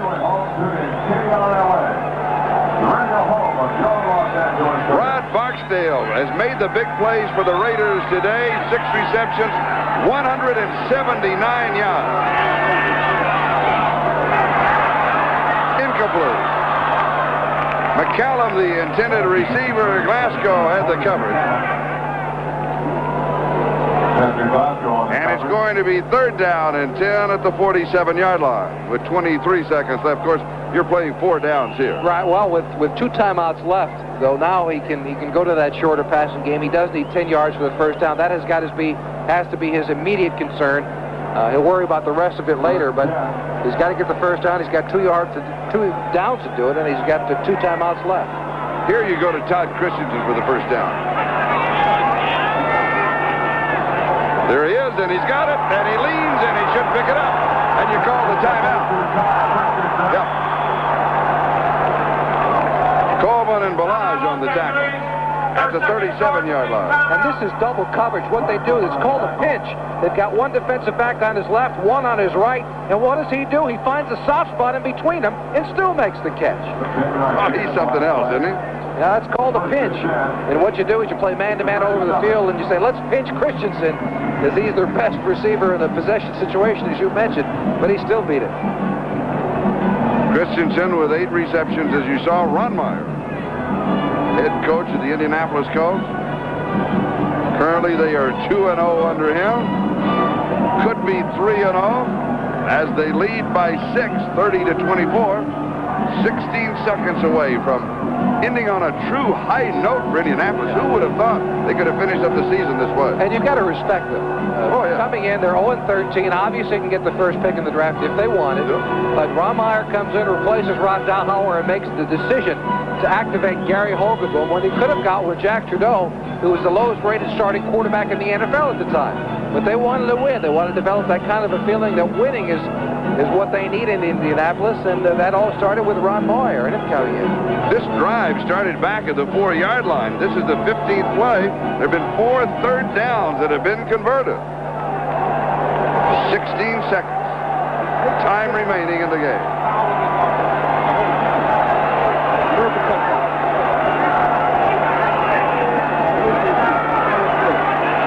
Hilger deep over the middle, and it's Christensen to the 12-yard line. Timeout. 8 seconds.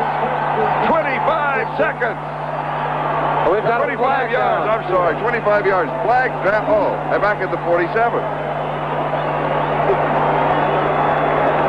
What an exciting way to finish the season. Between two teams that wind it up. Personal foul. It is against the Colts.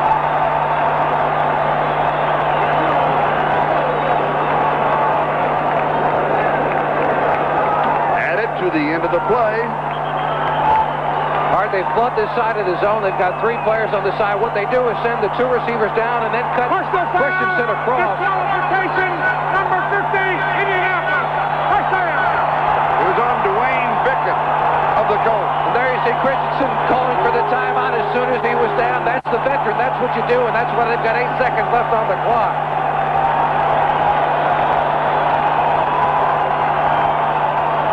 He's walking around telling everybody in the huddle there's 1 timeout left.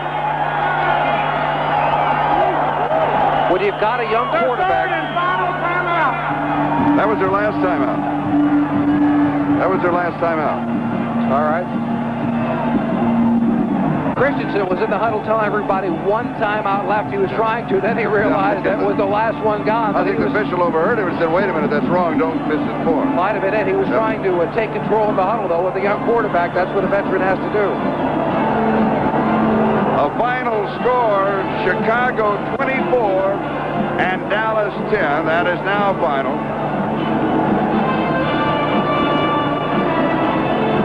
Todd Christensen in this ball game, 9 receptions, 104 yards, and 2 touchdowns.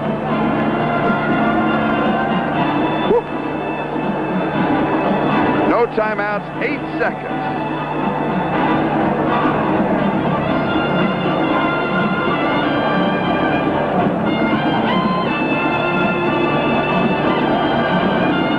This is quite a football game. It really is kind of wrap this one up and put it on the Christmas tree. I like it. With both clubs out of the playoffs coming into today, I think everybody was concerned it wouldn't be that good of a contest, but it's really turned out to be quite a game. Rusty Hilger, 15 of 27, 216 yards and a touchdown. That's all in the second half. 216 yards in the second half for Rusty Hilger, 6th round last year for the touchdown, and it's incomplete. He was going to Marcus Allen. 4 seconds left. Surprise on that play is the Colts sent everybody. They had an all-out blitz on the play. I like it. A gutsy call on the part of the defensive people on the sidelines for the Colts. Here it is. Now will they come back and play a zone all the way through the end zone and force the young quarterback to try to find a way around it, or will they blitz again? Blitz again. Here they come. There it is. If he's got it. No, he's out of bounds. Mark Patterson is out of bounds. Time has run out on the Raiders. The Colts win their last 3. Hilger has a great game. Oh, what a way to wind up the season. Tom Flores, the head coach of the Los Angeles Raiders. Had a very disappointed Rusty Hilger. But deep down inside, he has to be smiling because he played well in the second half. Yeah, I think he made the fans here in the Coliseum very happy. Showed what he could do. As you said, 216 yards all in the second half of play. And the coaching staff has got to be happy as well. But none happier than Ron Meyer on the far sideline. 3-0 since taking over for Rod Delhauer.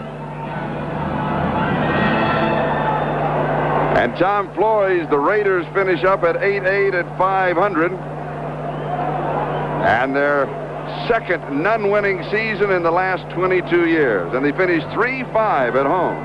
The final once again, Indianapolis 30, the Los Angeles Raiders 24. We'll be back for the Colts. They win their last 3 under Ron Meyer. Here, sponsored by Budweiser. Today, the MVP is Albert Bentley of the Colts. He rushed for 162 yards, 35 yards receiving, 35 yards in kickoff returns, a total of 232 yards. So Budweiser will make a contribution to the United Way on behalf of Bentley, the MVP today. And it all came down to this play, the final one of the game. Mark Patterson into the corner of the end zone, and Rusty Hilger trying to get it there, but just out of the corner of the end zone, no good. The Raiders come up short. The Colts with their third win under Ron Meyer in 3 straight weeks. Immediately following football coverage, we'll be presenting the Sunday Night at the Movies featuring Annie in its entirety, except for Mountain and Pacific time zone stations, where the program will be seen in its regular time. The final, the Colts win at 30-24 for Jimmy Cephalo. I'm Charlie Jones. Merry Christmas, everybody.